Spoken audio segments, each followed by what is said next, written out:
bid rebuffed. However, it's highly unlikely they will leave it there, and a second bid is likely for Anderson in the coming days. Moving on to cricket news now, and Ollie Pope struck his first half-century in this year's T20 Blast as Surrey eased to a victory against Middlesex in a one-sided South Group derby at the Oval. Pope, who finished unbeaten on 51 from just 33 deliveries, shared a second wicket stand of 74 from 44 with Jason Roy, who himself finished on 46, as they made short work of their chase to get Surrey's T20 campaign back on track following successive defeats. Moving on to tennis news now, Matteo Berrettini says he's tired of retiring from matches as injury ended his hopes of a maiden Grand Slam title at the French Open. The 30-year-old had lost the first set of his quarter-final to fellow Italian Matteo Arnaldi and trailed 5-2 in the second when a hip problem forced him to end the contest early. This is what Berrettini has had to say. It was really hard because I thought that wasn't the right thing, mostly because I have done it many times and I'm tired of retiring. I didn't want the tournament to end like this. Moving on to rugby union news now. Northampton Saints Director of Rugby Phil Dowson has been speaking about his team's performance this season as they clinched top spot in the Gallagher Prem to secure a home semi-final. He has been speaking about the improvements Northampton have shown after finishing in 8th place last season. This is what Dowson's had to say. What we set out to try and achieve at the start of the season was to get into the top 4 and ideally in the top 2, because that statistically gives you the best chance of getting to the final, and the final is a coin toss. To do that with a game to spare in such a competitive league, I think speaks volumes about this group. The biggest take home this season was how consistent we've been regardless of who is playing. Moving on finally to basketball news now, and the New York Knicks overcame a 14-point third quarter deficit to snatch a 105-95 victory at the San Antonio Spurs in the opening game of the NBA Finals.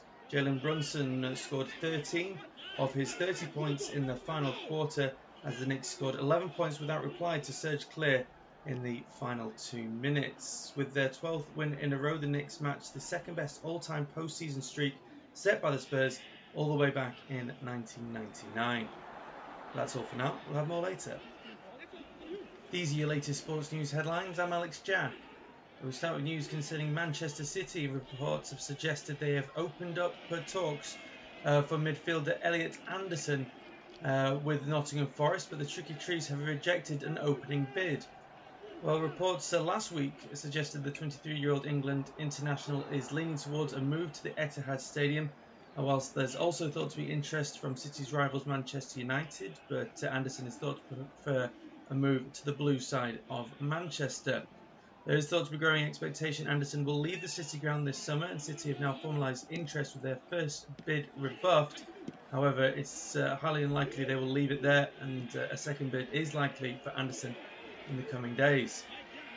Moving on to cricket news now, and Ollie Pope struck his first half-century in this year's T20 Blast as Surrey eased to a victory against Middlesex in a one-sided South Group derby at the Oval. Pope, who finished unbeaten on 51 from just 33 deliveries, shared a second wicket stand of 74 from 44 with Jason Roy, who himself finished on 46, as they made short work of their chase to get Surrey's T20 campaign back on track following successive defeats. Moving on to tennis news now, Matteo Berrettini says he's tired of retiring from matches as injury ended his hopes of a maiden Grand Slam title at the French Open. The 30-year-old had lost the first set of his quarter-final to fellow Italian Matteo Arnaldi and trailed 5-2 in the second when a hip problem forced him to end the contest early. This is what Berrettini has had to say. It was really hard because I thought that wasn't the right thing, mostly because I have done it many times and I'm tired of retiring. I didn't want the tournament to end like this. Moving on to rugby union news now. Northampton Saints Director of Rugby Phil Dowson has been speaking about his team's performance this season as they clinched top spot in the Gallagher Prem to secure a home semi-final. He has been speaking about the improvements Northampton have shown after finishing in 8th place last season. This is what Dowson's had to say.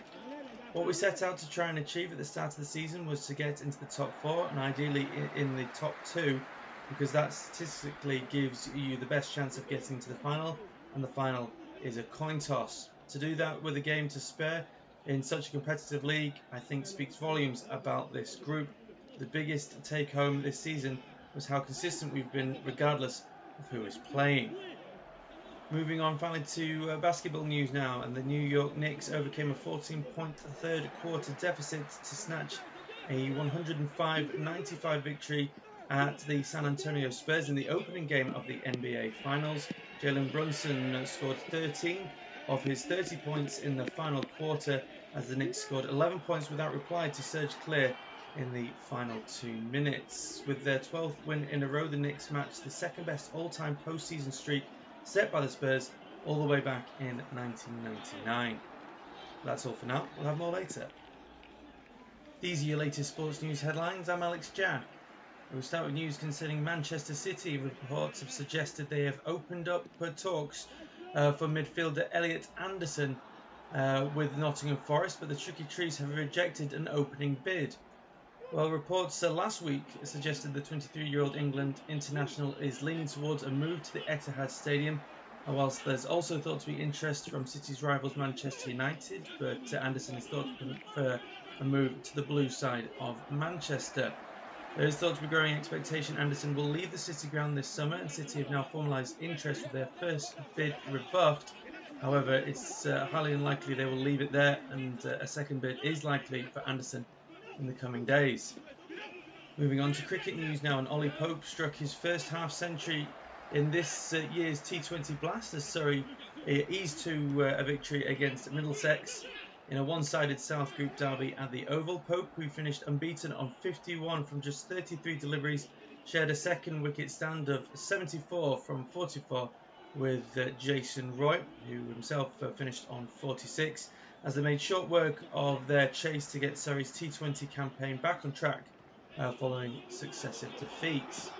Moving on to tennis news now, Matteo Berrettini says he's tired of retiring from matches as injury ended his hopes of a maiden Grand Slam title at the French Open. The 30-year-old had lost the first set of his quarter-final to fellow Italian Matteo Arnaldi and trailed 5-2 in the second when a hip problem forced him to end the contest early.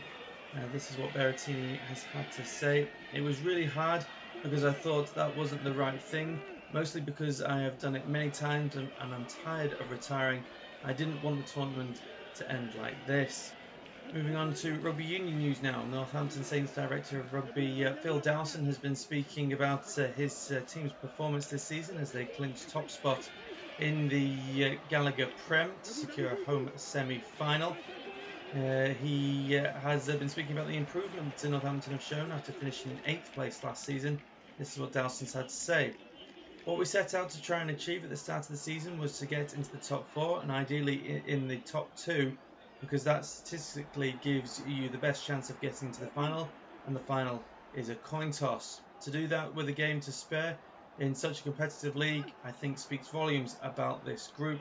The biggest take home this season was how consistent we've been regardless of who is playing. Moving on finally to basketball news now, and the New York Knicks overcame a 14-point third quarter deficit to snatch a 105-95 victory at the San Antonio Spurs in the opening game of the NBA Finals. Jalen Brunson scored 13 of his 30 points in the final quarter as the Knicks scored 11 points without reply to surge clear in the final 2 minutes. With their 12th win in a row, the Knicks matched the second best all-time postseason streak set by the Spurs all the way back in 1999. That's all for now. We'll have more later. These are your latest sports news headlines. I'm Alex Jack. We'll start with news concerning Manchester City. Reports have suggested they have opened up talks for midfielder Elliot Anderson with Nottingham Forest, but the Tricky Trees have rejected an opening bid. Well, reports last week suggested the 23-year-old England international is leaning towards a move to the Etihad Stadium, whilst there's also thought to be interest from City's rivals Manchester United, but Anderson is thought to prefer a move to the blue side of Manchester. There is thought to be growing expectation Anderson will leave the City ground this summer, and City have now formalised interest with their first bid rebuffed. However, it's highly unlikely they will leave it there, and a second bid is likely for Anderson in the coming days. Moving on to cricket news now, and Ollie Pope struck his first half century in this year's T20 Blast as Surrey eased to a victory against Middlesex in a one-sided South Group derby at the Oval. Pope, who finished unbeaten on 51 from just 33 deliveries, shared a second wicket stand of 74 from 44 with Jason Roy, who himself finished on 46, as they made short work of their chase to get Surrey's T20 campaign back on track following successive defeats. Moving on to tennis news now, Matteo Berrettini says he's tired of retiring from matches as injury ended his hopes of a maiden Grand Slam title at the French Open. The 30-year-old had lost the first set of his quarter-final to fellow Italian Matteo Arnaldi and trailed 5-2 in the second when a hip problem forced him to end the contest early. This is what Berrettini has had to say. It was really hard because I thought that wasn't the right thing, mostly because I have done it many times and I'm tired of retiring. I didn't want the tournament to end like this. Moving on to rugby union news now. Northampton Saints director of rugby Phil Dowson has been speaking about his team's performance this season as they clinched top spot in the Gallagher Prem to secure a home semi-final. He has been speaking about the improvements Northampton have shown after finishing in 8th place last season. This is what Dowson's had to say. What we set out to try and achieve at the start of the season was to get into the top 4 and ideally in the top 2, because that statistically gives you the best chance of getting to the final, and the final is a coin toss. To do that with a game to spare in such a competitive league, I think speaks volumes about this group. The biggest take home this season was how consistent we've been regardless of who is playing. Moving on finally to basketball news now, and the New York Knicks overcame a 14-point third quarter deficit to snatch a 105-95 victory at the San Antonio Spurs in the opening game of the NBA Finals. Jalen Brunson scored 13 of his 30 points in the final quarter as the Knicks scored 11 points without reply to surge clear in the final 2 minutes. With their 12th win in a row, the Knicks matched the second best all-time postseason streak set by the Spurs all the way back in 1999. That's all for now. We'll have more later.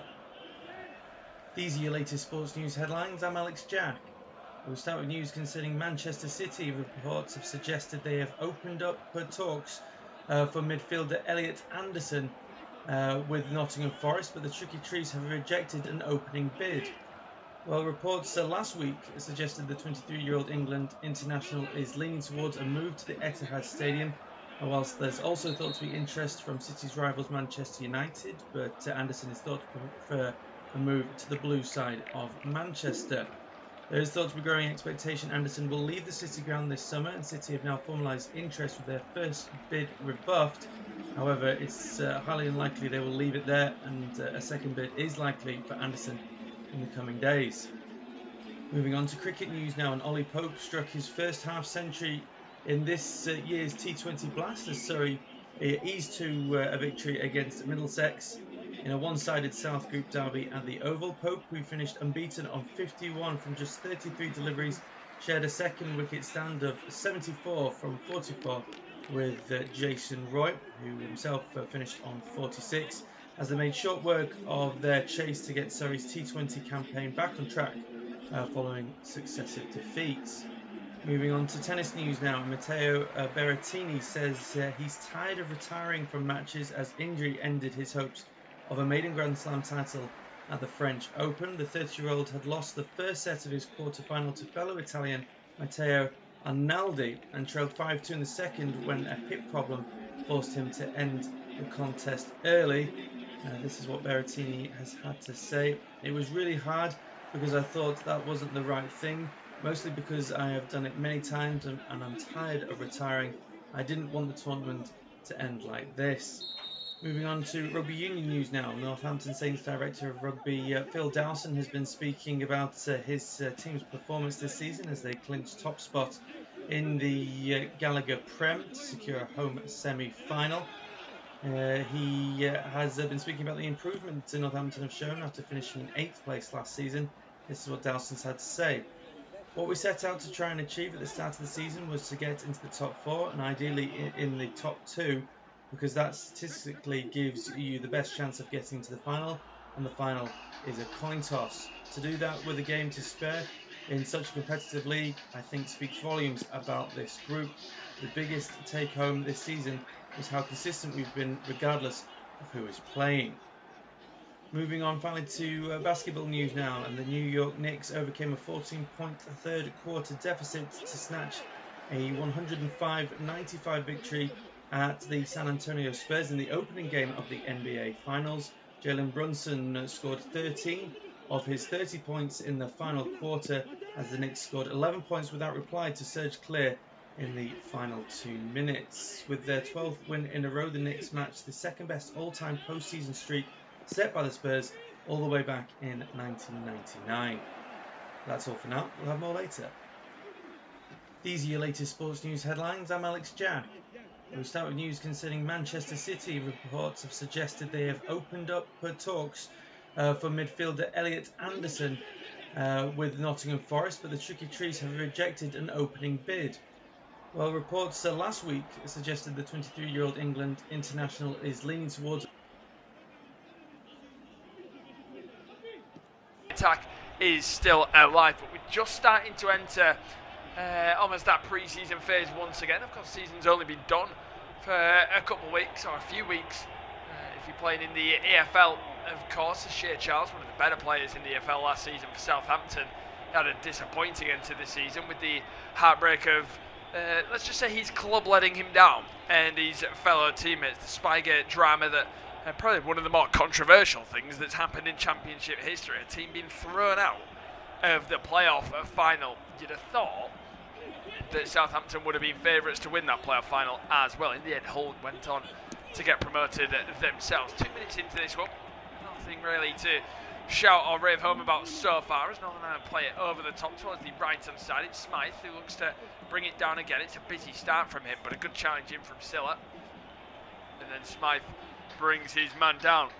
Well, while we wait for this free kick to be taken, I can run you through the lineups in this one. For Northern Ireland, they have Charles in goal. The back three of Aitchison, McConville and Brown. Wing backs of Smith and Devaney, with the midfield two of McDonnell and Shea Charles, and a front three of Donnelly and Price, either side of Morrison, who leads the line. Whereas for Guinea, they've got Silla in goal. A back four of Fafana, Suma, Diawara and Silla. Midfield four with the wingers of Bangura and Kamara, with the midfield two of Kanate and Cisse, and a front two of Torre and Traore leading the line. As we now see Northern Ireland on the left-hand side again. They're definitely dominating the possession in the opening 3 minutes so far. Kevin Brown on the ball. Pierre Charles, who is of course strongly linked with plenty of clubs this summer, the Sheffield Wednesday goalkeeper. A very highly rated young goalkeeper, great with the ball at his feet, good shot stopper as well. And like we said, there's been a lot of rumours. There's even been Manchester City apparently looking at him for potentially a route to a future there. As we see the long ball falls towards Donnelly, he opens it up, goes for goal from distance, takes a deflection, and easily brought in by the Guinea goalkeeper Silla. And Guinea can have some rare possession themselves, as we now see them in possession at the back. It's myself, Kieran Graham, alongside Tom Hill to bring you coverage of this one. And Tom just saying that not too much riding on this game, neither of these sides in the World Cup. It's just seems like a nice kickabout in Spain for them. It looks lovely, Kieran, doesn't it? I mean, this is it's glorious weather. The pitch is in great condition as well. I think, yeah, I mean, on the whole, this game is one where the two teams, realistically, I think if you could ask the players, would they want to play? Probably saying no. Even though a lot of them, love playing for their countries, getting caps, it isn't exactly a great feature, is it? You're playing before everybody else goes to a World Cup, and then you're on your summer holidays. So, I think Michael O'Neill had a good point the other day, and he was in his comments about how it's a chance to improve our possession-based football, because that's essentially what these teams have got to try and do. They've got to be better going forward if they want to be qualifying for tournaments. It just might mean it's a bit of a tougher job for us to sit and dissect it. I mean, there's barely anybody in attendance there has actually looked like there's been a few Northern Ireland fans that have made the effort to go, and fair play to them, whether on holiday in the area or not. But yeah, a chance here for Guinea to come forward. Yeah, the volley from the left-hand side, decent opportunity in the end. It looked like it may have been the fullback Silla, and it was racing in behind, and it's a difficult angle, isn't it? Difficult angle, difficult technique needed to use that. He just gets the wrong side of Smythe. He tries to almost volley loop it over Pierce Shells, who was in a little bit of no man's land, to be fair to him, but he puts it way wide. I think it's a really nice pass over the top. I think the issue is, as you say, when he gets to it, that's his only time to strike, and it's quite high, and he just tried to guide it as best he can. And yeah, he's got his technique all wrong. I think if he had that on several occasions, he might get a bit closer to goal, but very tough. You know, it wasn't set up nicely for him. He almost had to reach at it as here comes Smith from Northern Ireland with the ball in, which is easily cleared by Suma at the heart of defence. See them in possession at the back. It's Silly, flips it to the left-hand side. Now we see Guinea back in possession. Well, for Northern Ireland, they've only had the one win in the last 5 games. And last time out, the last game where they featured him, they drew 1-1 to Wales. So maybe use that as a little bit of confidence. But as mentioned, all these Northern Ireland players have played for a good few weeks now.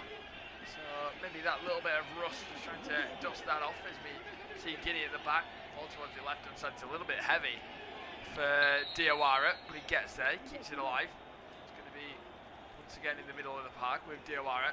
Gives it across to Suma. He's got options on the right-hand side. Not too much of a press from Northern Ireland so far. Decent ball towards Fofana.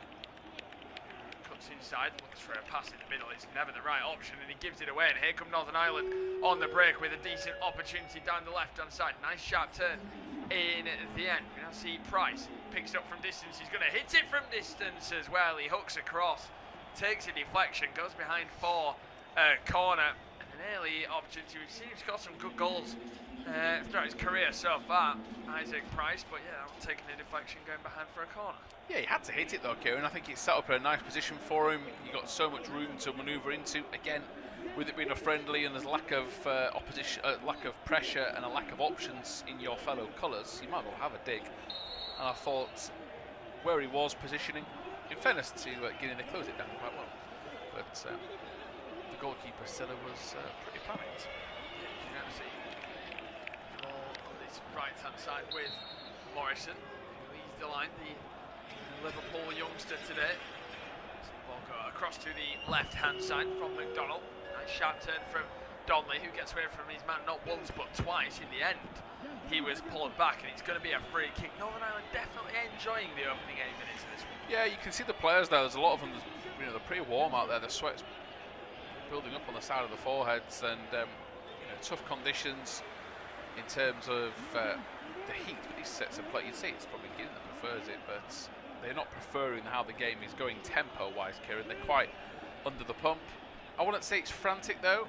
I think overall it's a decent start to a friendly, isn't it, on the overall basis? Yeah, it's not been slow as of yet this opening 8 minutes, which sometimes for us we can maybe think that that's going to be the case. As we see Shea Charles over this one, he leaves it for his teammate, whips it in towards the back post. It bounces all the way along. Isaac Price is going to keep it alive in the end. He stabs it back for Smith, who jogs away from his man. Plays it back out to Price. He's going to look for a ball into the penalty. A decent delivery, goes all the way, and there's the finish in the end from Aitchison. It's a nice goal in the end from Northern Ireland. It's the centre half with the shirt number 4 in the end with the finish. The Northern Irish fans loving that one. Great ball back in the end from Isaac Price. The defending's not great from Guinea. No one marks that run across the first goal, but what a ball. Good finish from the centre half, and it's 1-0. Yeah, what a delivery. It's come from nowhere, the goal really has.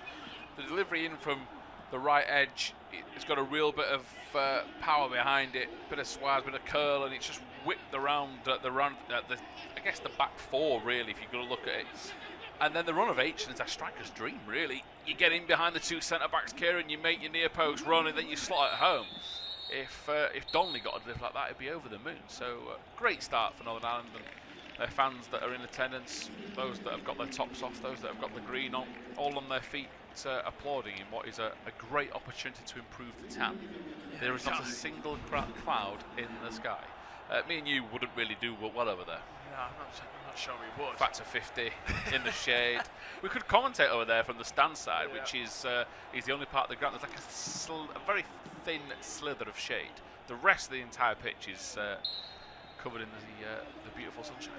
Well, I commentated from stands in the weekend, and I thought I was going to burn there. That was a very warm situation. But we see Pierce Charles in possession as we're back underway. Well, Michael O'Neill and Edson, they'll know each other very well from last season, of course, both being at Blackburn, so that kind of helps with Michael O'Neill coming into a game like this. It's only been maybe a few weeks since they've seen each other. Well, it's been that long. Yeah, it's an interesting proposition, isn't it? Because what he did with Northern Ireland first time around to get them into tournaments was marvellous, and then obviously he goes into that club situation and helps them out. And you think, will he be tempted to stay? I mean, whether or not they were hoping to keep him, but he decided to come back to just purely international matters. It might be an easier lifestyle, but certainly helps him get to know characters, what they want to do, maybe get to know them a bit better in terms of what they want to play like on an international stage. And it can only be a benefit, can't it, rather than a hindrance. It can, it absolutely can. See the ball back in the middle with Pierce Charles. He's bobbling as he's under pressure from the striker, and then he just plays it beyond him.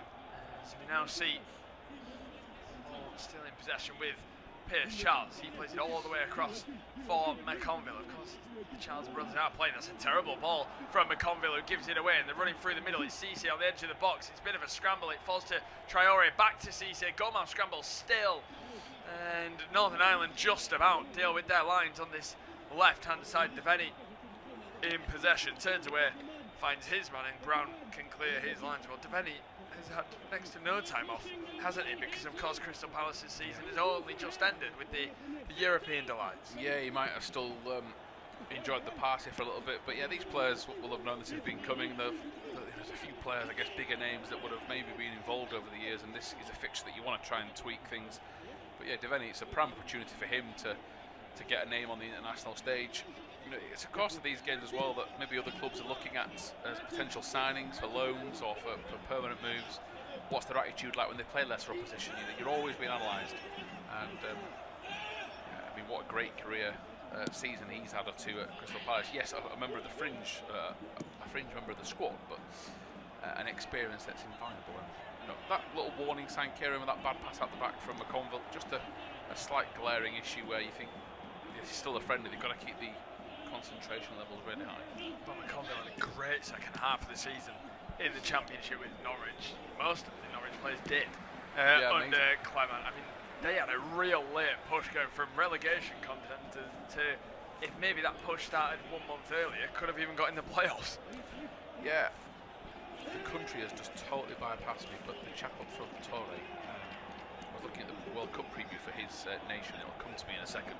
But the fact that he's now in the calibre of perhaps starting for his nation at a World Cup. Australian. Yes. So, he's looking to start. There's a few players being dropped. The Hibernian striker Martin Boyle, he's out. Torre looking to make a name for himself. You look at a few Championship players that have done just that. You say, you've got others that are in the mix that it's a really good breeding ground for you. If you're a Championship player, you play for a nation that isn't perhaps one of the top elite, then you can get some really good caps under your belt. And speaking of caps, Michael O'Neill's got the head covered. It just shows how warm it is out there, that they look to be pretty chuffed to be in the shade. And last few minutes, very little happened since the goal. I think Guinea just trying to get more of a foothold and maybe just make life more awkward, Kieran. Just try and get a bit closer with the press and win the ball higher up the pitch. Yeah, certainly. I think Guinea were comfortable in possession at times. Not much separates these two in terms of FIFA ranking. Northern Ireland ranking 70, Guinea 80, so only the 10 differences. There's a ball into the area from the number 9, Traore, but it's well blocked away. Now here's Kim Morrison, looks to get the better of his man. Shea Charles has just been moved off by Cisse, and here comes Silla down the left-hand side, gets the better of his man, hangs it up into the area. Dangerous ball, bit of a spoon header from Kieran Brown. He tries to head it one way, it goes off the wrong part of his head and goes behind for a corner, but a little bit better from Guinea. Yeah, I mean, they put a ball in the box that should have been dealt with. Paulo Duarte's side have at least showed a bit of reaction, certainly down the left-hand side. That's the main area of strength for them. And the header, I think either he's just jumped up too early or not anticipated the flight and got confused. But the worst case is the corner, and at least he got it clear for now.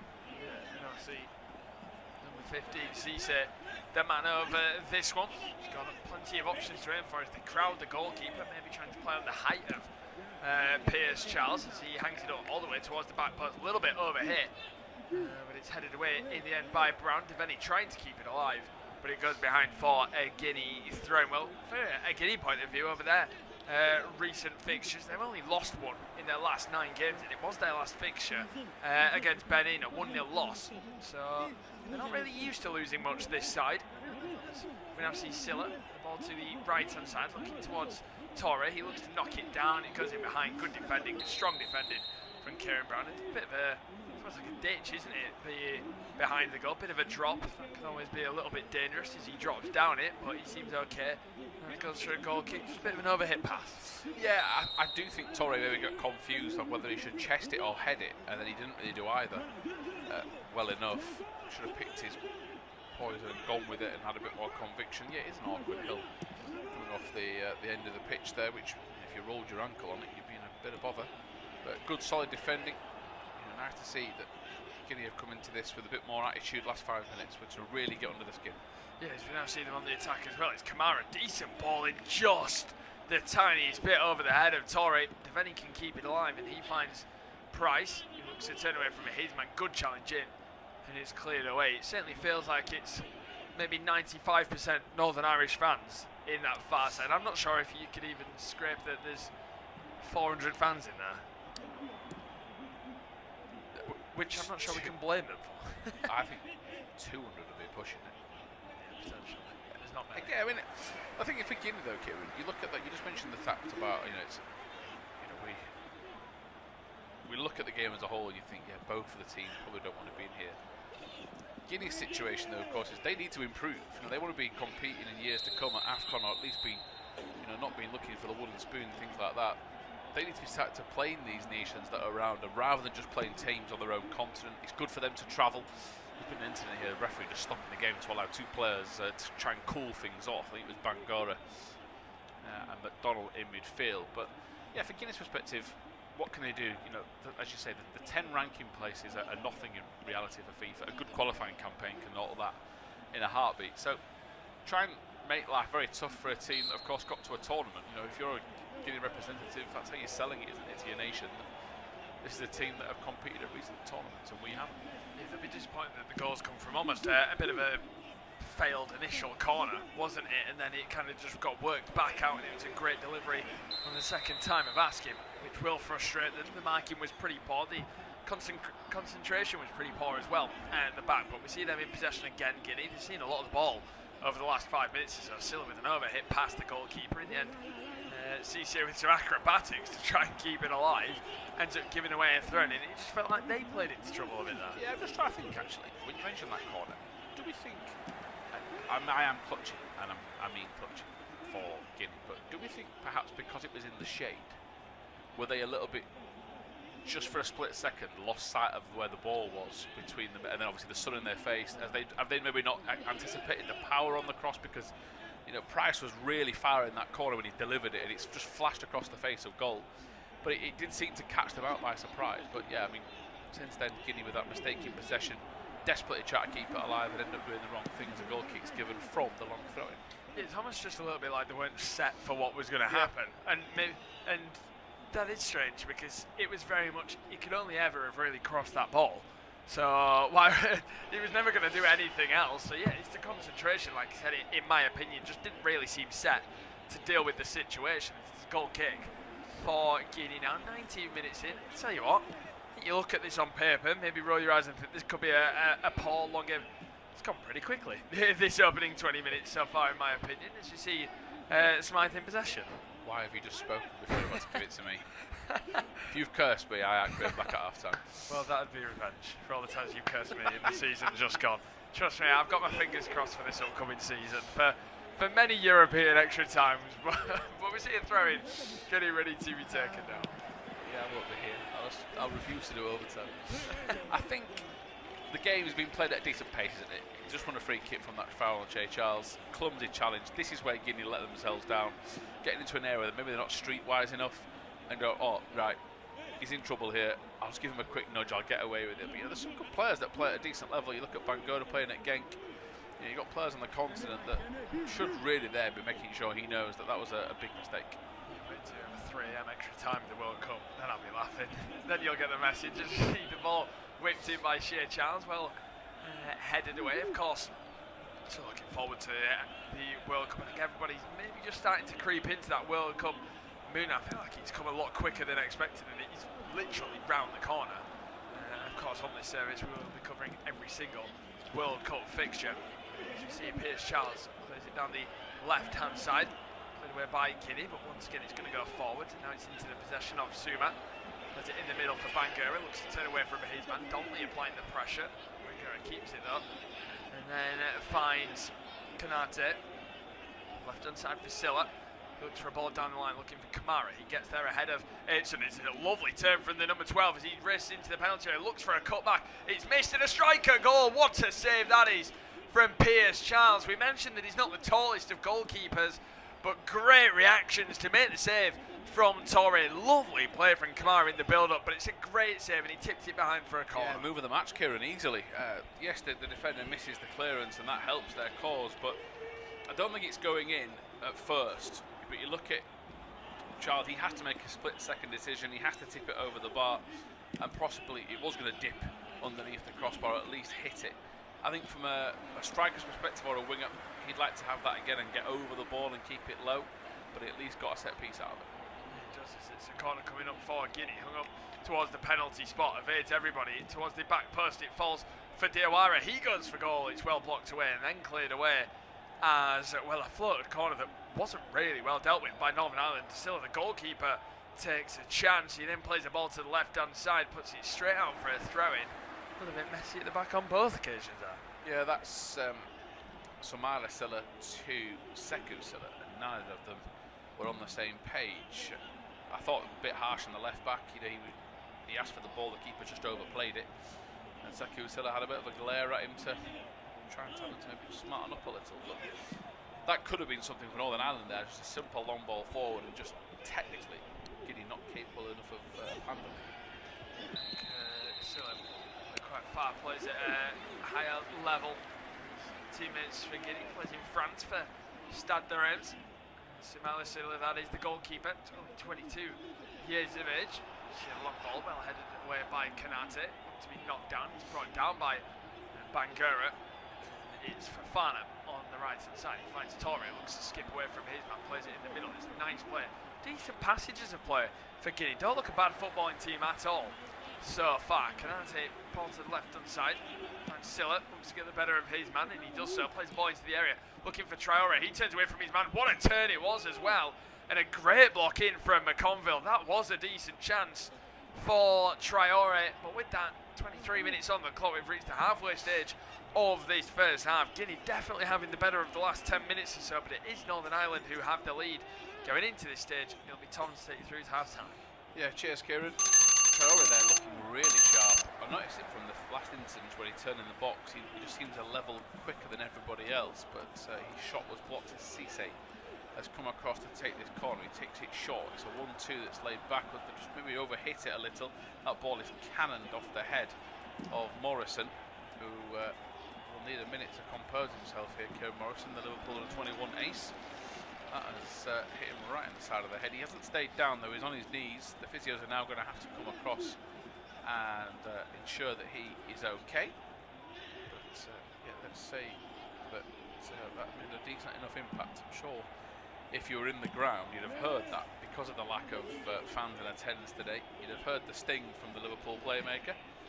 Covered him early this year for the 21s. Likes to get forward and take set pieces and get involved in attacks. And number 9 in his back suggests he wants to play a prominent forward role for years to come for Northern Ireland. He's okay, he's put water down the neck, water over the faces. A few of these players resembling the beetroot aisle of the local supermarket. Brown is as red as they come. Not that these players wear sun cream before games, but the heat, the intensity, then heading the ball, sun in your face. And it's, I guess, I know we were looking further down the line. I'll get Kieran's thoughts in a second, actually, because Guinea try and cross the ball in, but it's blocked. It's only far as Donnelly in attack. He tries to lay it off, and instead has given a bit of pressure from all that. Did take a touch on its way. But yeah, just wondering, if you are playing in this intense heat, it is perhaps you might forget it, but it's a future learning curve, isn't it, for future tournaments, when you get to play in this intense heat, as they're going to have a water break. And those experiences are pretty invaluable. You get to learn how you handle it, how to prepare better, and I guess overall gives you a new notch on the boat. Yeah, I think the players will be grateful that it's not a huge game where they really do have to put in 100% intensity. You can tell with the players, like you said, a couple of those Northern Irish players, they're pink, and maybe it's the camera work not doing them justice, but I mean, you can see Morrison's face, he's completely pink, but yeah, like I said, they'll be grateful that it's only a friendly and they don't have to just be sprinting around like mad. Of course, Michael O'Neill will demand that, he'll want that, because he'll want them to play it like it's that, because they have to get used to that to be able to qualify for these tournaments, because ultimately Northern Ireland aren't doing that so far, so something has to. Just a quick comment, as the players are getting a drink, the Guinea boss has got the tactical board out with the blue and red counters, try to explain what's what. Flashbacks from Mr. Amorim. Quick point on the Northern Ireland kit. I think it's very impressive. Very simple, two-tone green, but I love the coloured pattern and then the national badges down the middle. It's a bit different. Yeah, it is a bit different. It's quite nice. And of course, the two different shades, it almost flips sides halfway down as well. It's a bit different. I like it. I'm a fan. I'm not Northern Irish, so I can't buy it. I'm a fan. I think there's no one stopping you. No, there isn't. Drinks break is just about over. Again, with it being a friendly, you don't have that intensity, I don't think, of this being timed. But the referee has called them back out there. So all sets of players, both sets of players are making their way back to their respective positions. Northern Ireland fans, there's a few of those fans that are looking rather tanned. There's a few that have made the effort no matter what. This is a great opportunity as well, actually. If you've got a few players you really like, to get autographs, to get photos that you wouldn't normally get at Windsor Park or anywhere else on the continent.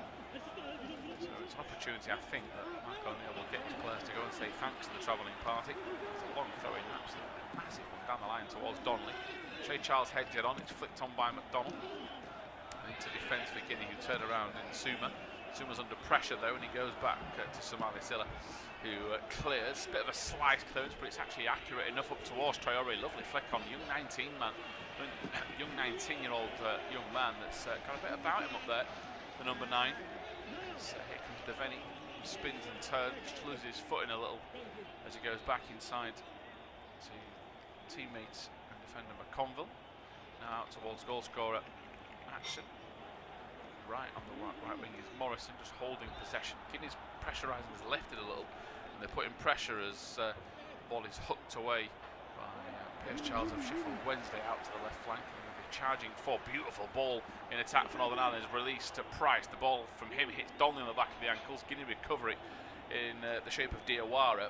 Well, that was a midfield splitting pass. Was it Devaney or Brown that charged forward from fullback? Brown is.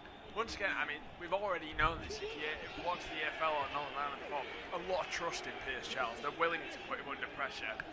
He's got out of pressure every time, it's felt, hasn't he? He played a nice ball into Brown, and yeah, it's a really cutting pass off rank of Guinea on the attack. Ball in behind his overhit towards Traore and into the hands of the man in question, Pierce Charles. But yeah, what a great ball it was from Kieran Brown. Northern Ireland just starting to grow back into it again. Here's Smith down the right. Yeah, great ball from Shay Charles to release him. Now he's going to get in the area, float the ball to the far post. Shots coming in from Donnelly. Cannons off a defender on the back as Donnelly goes to ground. Referee says it's a coming together. Donnelly has a puff of the cheeks and a wry smile, and he's looking a bit confused. There isn't a massive appeal. He now will race down the flank, and I could have told you that was going to happen. Donnelly has gone running down the pitch, kicked one of the Guinea players over. A few of them have come over to say something. A typical striker's challenge, they call it in football, and one of frustration. And the minute he set off, he had one thing in mind: whoever's got the ball, you're getting taken out. Yeah, he just gives a little swipe at the back. Nothing really too malicious, nothing worthy of a card being given or any almost brawl leading out between the two sets of players. It's not going to be that type of game, is it? Wouldn't surprise me if we don't even see any cards in a game like this, but we now see them on the attack. Did Smith bring him down? Did he drag him down? No, he didn't. The referee being lenient, saying no. And Northern Ireland back in possession. With Morrison, gets it back to Aitchen, who flicks it away. Only into midfield though for Diawara. Now picked up by Sekou Silla.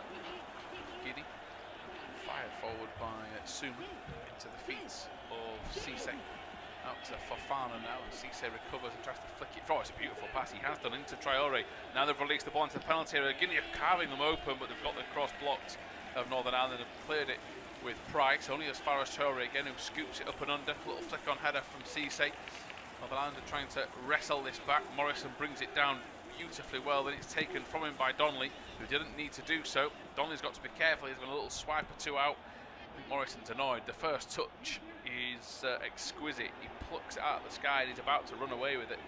Donnelly takes it from him and then they lose possession. It was all a little bit rushed for no reason. As here now, a Guinea on the ball, played wide left, flicked down the line, and they're going to try and bring it under control. In fact, they've knocked the ball out of play. Has the chance to go for a throw in, which he gives to Smith, who has one of the longest throw-ins I've seen for a while. Well, he certainly did on the last one. There's no sign of any issues with the moisture on the ball from his hands. He got plenty of distance last time out, did the number 11 of Queen's Park Rangers. And he gets it from right back into the Guinea half, but nobody stood close enough to go and get it. More of an even game now, Kieran, since you handed over. Pretty much nothing in it. Yeah, I think maybe Guinea I think the Guinea manager will be quite happy with how they actually responded to going 1-0 down. I don't think they went into their shell. I think they maybe opened up and done okay. To their credit, I think they maybe need to get the number 9 involved a bit more, because like we've said a few times, he looks quite sharp up there, doesn't he, so far, Traore? Not seen too much of him though, unfortunately for the Northern Ireland this evening. They are playing like it's a friendly mall in Northern Ireland, in the sense that they're happy when they have the ball, they're happy to just keep it, knock it around, and then if they get pressed, they just boot it long, which is exactly what's just happened right now. They're not really trying too many almost passages of play. See Guinea back in possession, but yeah, it could definitely improve from both, of course. That's Fofana, looking to get away from trouble and knock the ball back inside. It's back into the middle for Suma. Suma pings it wide left to Kamara. Onrushing attempts to get involved from Silla. Sekou Silla inverts as a fullback there to get in the mix. 32 minutes in, he's arguably been Guinea's best player, the left back. Corner to be taken by Cisse. 32 gone. Northern Ireland 1, Guinea 0. Cisse makes his way across. Northern Ireland subs are getting warmed up. Half time, and the corner's not the best, nearly makes it awkward because of that. It's hooked clear by Smith, only as far as a Guinea throw-in. Cisse will get another attempt, but he takes it quickly. Tries to make amends from his very poor corner kick a few seconds ago. This time he's put a better ball into the box. Traore again causing problems. He's going to fall into midfield, edge of the penalty box. Good save. Still got work to do, and Pierce Charles makes a really strong palm across to his right-hand side. Falls at the feet of Traore. The original shot from Bangura. It's still 1-0 to Northern Ireland, but they are knocking on the door. And again, just something about Traore, Kieran. He's got 2 defenders over him. They don't clear it properly with him in their remit. Just on the corner of their eye, they can see and they can feel his presence. Then the shot from Bangura. I think Pierce Charles has done well because it came through a crowd of bodies. Yeah, exactly that. I think he's just read the situation well, because it's actually a good hit from Bangura. He gets pressure on it as they almost give it away. They do give it away in the end. It's a mess in the back strike from Bangura, well blocked this time by Shea Charles. But yeah, it's a really good save initially by Pierce Charles, but Guinea well on top at the moment, starting to apply the pressure, force mistakes. That's exactly what they're doing. Then the rebound from Traore from such a tight angle would have taken something special to score. Yeah, disappointing there from Morrison.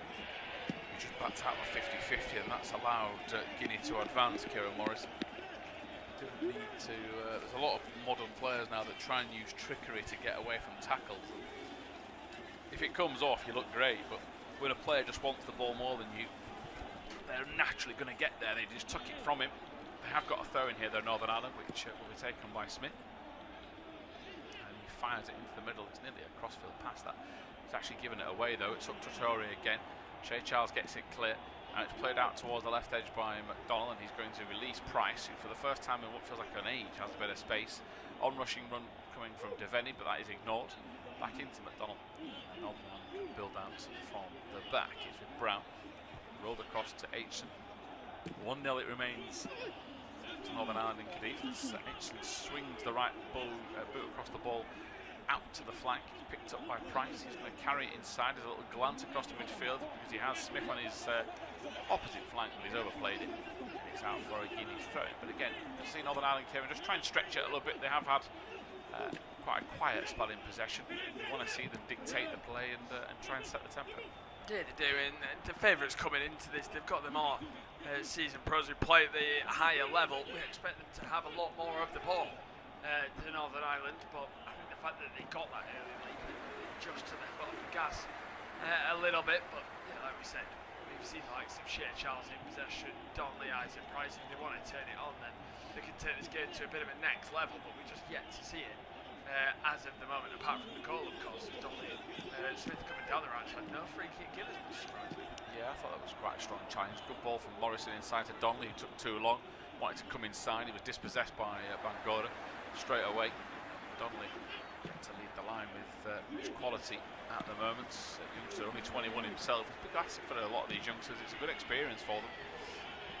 Certainly the opportunity for them to play on an international stage. Effectively or not, it's still one to relish, and they're young, 21 years and younger, including Morrison in that. Up to Donnelly, who should win a free kick. He's been absolutely flattened from behind. The referee now gives it, even though Smith had got the ball, and that's what Michael O'Neill is asking. I think that, and one, is it not a bit over the top, that from Suma? It is an international friendly.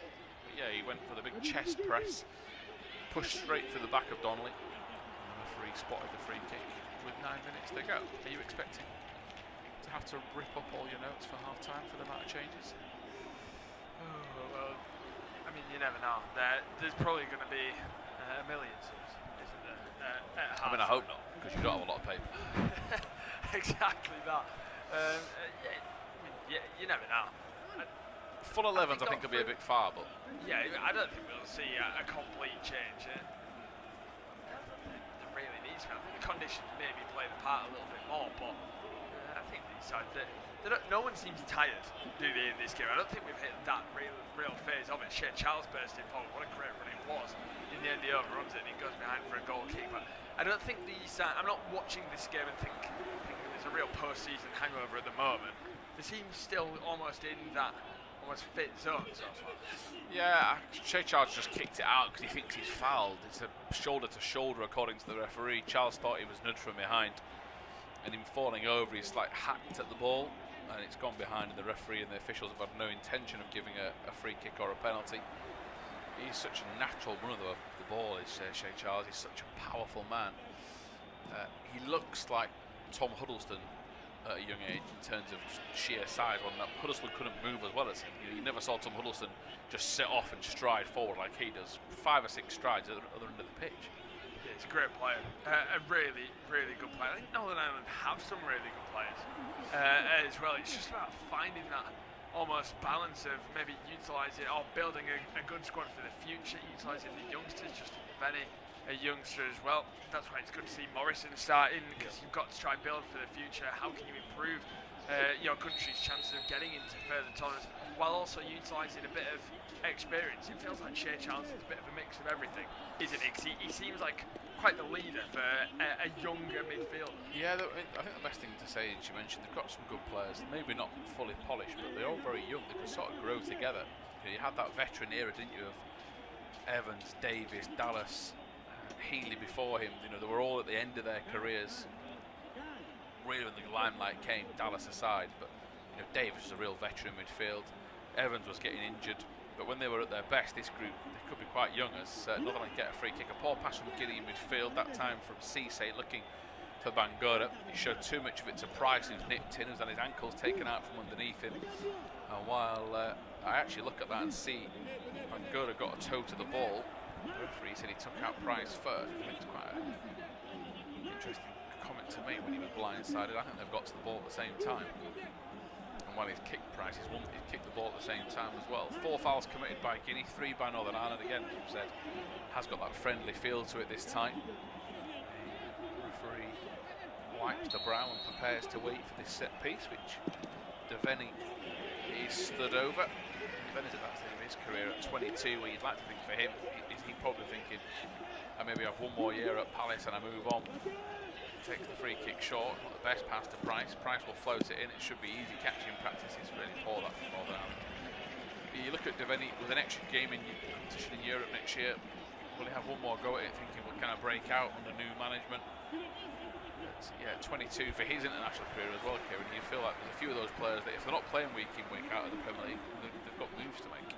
Yeah, exactly. I think if you want to play at international level, that's always the thing that's on the forefront of your mind. Now, I was reading something about completely different type of player, completely different country, of course, but about Somerville and him potentially having to leave to play for Netherlands, but he's just been called up for the World Cup while getting relegated with West Ham. Players just, if you get relegated from the Premier League, you feel like if you want to play for your country, you have to just play regular football, the highest level possible. It just is a factor.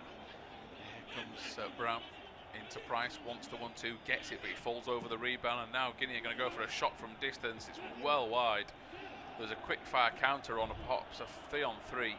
They went for the shot inside their own half, and it went closer to the corner flag. I'd expect better from Kieran on his right foot. He tells me he's all left. I mean, that was very ambitious, but I mean, that was, when you look at where he was and then where the effort ended up, I mean, he had 4 options alongside him. Yeah, I am all left. And about myself, a few years ago rather than now. I can't say I've played football properly in a little while, but yeah, I reckon I could have tested him a little bit better than that. But I don't mind him going for that. I tell you what, like we keep reiterating, nothing really riding on this map from maybe future preparation. Imagine we saw that go in. It'd become a game where we roll our eyes at when we see the cover sheet, and one that we'd never forget. Yeah, I mean, it'd been one of the greatest goals I've ever seen. I think the issue is he just didn't need it. He had so many. If he had no one in support, I get it. But when he has 3 fellow Guinea shirts going, right, let's get a counter going, let's get on our bike and let's have a go. All of a sudden they set off running and they just see a shadow of a ball coming over the top of their head. I bet they were bewildered as Price gets taken off the ball. Wanted a teammate to help him out, he came too late. Now Guinea go over the top with the looping pass to Traore as the flag goes up against him. I hope he stays on. He's been a real live wire at Northern Ireland 1, Guinea 0. It's that type of game, Tom, where I think if he did score that from the halfway line, I think even the Northern Ireland fans would have maybe stood up and applauded that ball in behind, by the way. Traore did not look offside. No, Brown was way too slow. And of all the players that look like they're struggling in the heat, it is him. You know, he's a bit more of an elder statesman compared to the rest. He's still only 28. He's not an old footballer, to say the least. But when you've got youngsters around you, the likes of 19-year-old Traore of Guinea, they're going to have a bit more speed on you. Here comes Charles, Shea Charles, works it wide right to Smith, wants the return pass, gets it, but he's got a bit of work to do here. Now run it in towards the corner flag, double deflection should hit Charles in the leg, and it will do, and the Northern Ireland captain concedes a goal kick in which he is pretty unfortunate. That should really have been coming back the way of Northern Ireland for a set piece, just the double deflection has outdone him. So here comes Guinea with Fofana. Fofana flicks it inside to Bangura. Out, now it goes to 20 Kanate. Wing for, should have been a simple pass but not given. Now it's into Charles, he rolls it inside to Price. Out to Devaney, a couple of minutes left. McDonald, still it remains. A little to get excited about since the goal, really. Suggested it's gone pretty quick since the goal. It has ebbed and flowed quite nicely. There's not been one team drop their standards. They've just cancelled each other out. Yeah, I've not hated this game of football. I must say, I think we came into it thinking this could be a real tough watch. I've not found it a tough watch at all. Been some pretty interesting factors. I'll break off Guinea on the attack. Yeah, Donald loses it. He goes and brings it back to his credit, though. It was well won back by Diawara in midfield. It's now out to Price. He's picked out Smith, wanted a 1-2. Smith was taken off the ball there. He's pushed into the dugout of Guinea. Referee's a quick glance and just ignores it, and everyone gets on with things. But Smith was away and they took him out. They knew the danger they were in under their Guinea, and they took no prisoners as they make their way forward. It's with H. He's looking for an advancing run. Shea Charles gives him an option, but in doing that he actually allows McDonald to get free, and McDonald collects it. McDonald will drive forward. He's about 30 yards out from goal. He pokes it into the corner for Donnelly. Donnelly's got work to do, and he holds it up, goes back up the line to Devaney. Northern Ireland have now been forced backwards by Guinea, and from practically level with the 6-yard box when Donnelly got it, they're now inside the centre circle, this time with McConville. Aitchison via Morrison. Out to the wing for Smith. Smith tries to play the pass and gets caught in possession by Sekou Silla, and will take him down to ground. And I do wonder if Sekou Silla was the man that pushed Smith to the ground about 30 seconds ago, because there is an element there of a lack of empathy as Sekou Silla rubs the bottom of the ankle with a free kick to come. Yeah, exactly. Free kick coming up now. That one more of the one of the more reckless challenges in this first half so far, and he's still down at the moment. He's still receiving a little bit of treatment. It's been very free-flowing, hasn't it? Like we said, very lenient referee so far. Can't say we're too surprised about it. It's feeling like the first real stoppage, 2 minutes of added time. Yeah, I mean, the issue is that this is for the drinks break. You know, officially by the rules of the game, you've got to give added time one, because that's what happened. You know, at the end of the day, you'd have 43-minute halves, but with it being a friend, and now it's Sekou Silla going down, I wonder if they'd take him off now, let him get the treatment, and have him off stoppage time at full time. But he is up on his feet. He's being told to make his way to the touchline. He will do just that. He got caught down the back, down the side of the ankle. Smith certainly didn't miss. As see the referee let the game but get back underway. They do that with Kanate. Goes wide to Suma. Out to Kanate once more. Back inside to Suma, who's assessing the field. He's got Fofana to his right, and he goes and utilises him. And he will now put the high hanging ball up towards the left winger in Kamara. He can't win the header though. Aitchison can. Smith keeps it alive down the wing. Guinea pick it up. A minute left of the stoppage time. Long ball in from Bangura. Look towards the edge of midfield. It's Traore that brings it under control. Northern Ireland get it clear. All a bit scruffy. Good turn midfield from Price. Now into Donnelly, who again looks like he expects more time on the ball. He just turns into traffic. And he complains he wants a free kick. He's just struggling with the fact that I think they've really upped the ante defensively here, Guinea. Adding a bit more pressure. Counter-attacking a bit quicker. Not giving Northern Ireland a second to breathe. And in the first 15 minutes, that was a bit different. Warmed up, enjoying the conditions, and they're coming forward here this time. Just stops in the tracks as Diawara comes forward. He's gone back into defence for Suma. Suma to Kanate. To midfield for Bangura. He will turn and go to Fofana. High looping ball. It's nearly in towards Kamara. He goes without it. He was actually on his on a plate for him. If he'd have brought it down, he had a shot. I wonder if he had the opportunity to volley that right-footed. I think technically these players are not as good as other internationals, but if that's a top European player or someone from an elite nation, they're hitting that first time. It looks like he didn't really trust his right boot there, wanted to bring it down on his left as Northern Ireland on the attack. Morrison across the face, oh well cleared away just about by Suma. Lively end to the first half. Yeah, Shea Charles was going to have a go, and he smashed it into the stands behind the goal. And that should be that for half time. Northern Ireland lead by a goal to nil thanks to Aitchison's opener. Join us soon for the second half.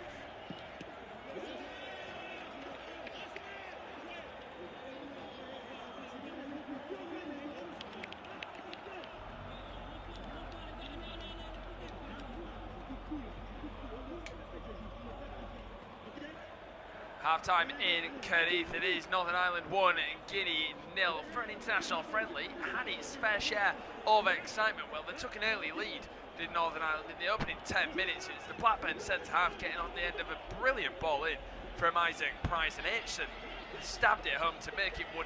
Decent response from Guinea. They've had a couple chances through the likes of Traore, and Bangura forced a good save from Pierce Charles, but going into the break, it's Northern Ireland leading 1-0. Half-time in Cadiz. It is Northern Ireland 1, Guinea 0. For an international friendly, had its fair share of excitement. Well, they took an early lead, did Northern Ireland, in the opening 10 minutes. It's the Blackburn centre-half getting on the end of a brilliant ball in from Isaac Price, and Aitchison stabbed it home to make it 1-0. Decent response from Guinea. They've had a couple chances through the likes of Traore and Bangura. Forced a good save from Pierce. Charles McGarry into the break. It's Northern Ireland leading 1-0.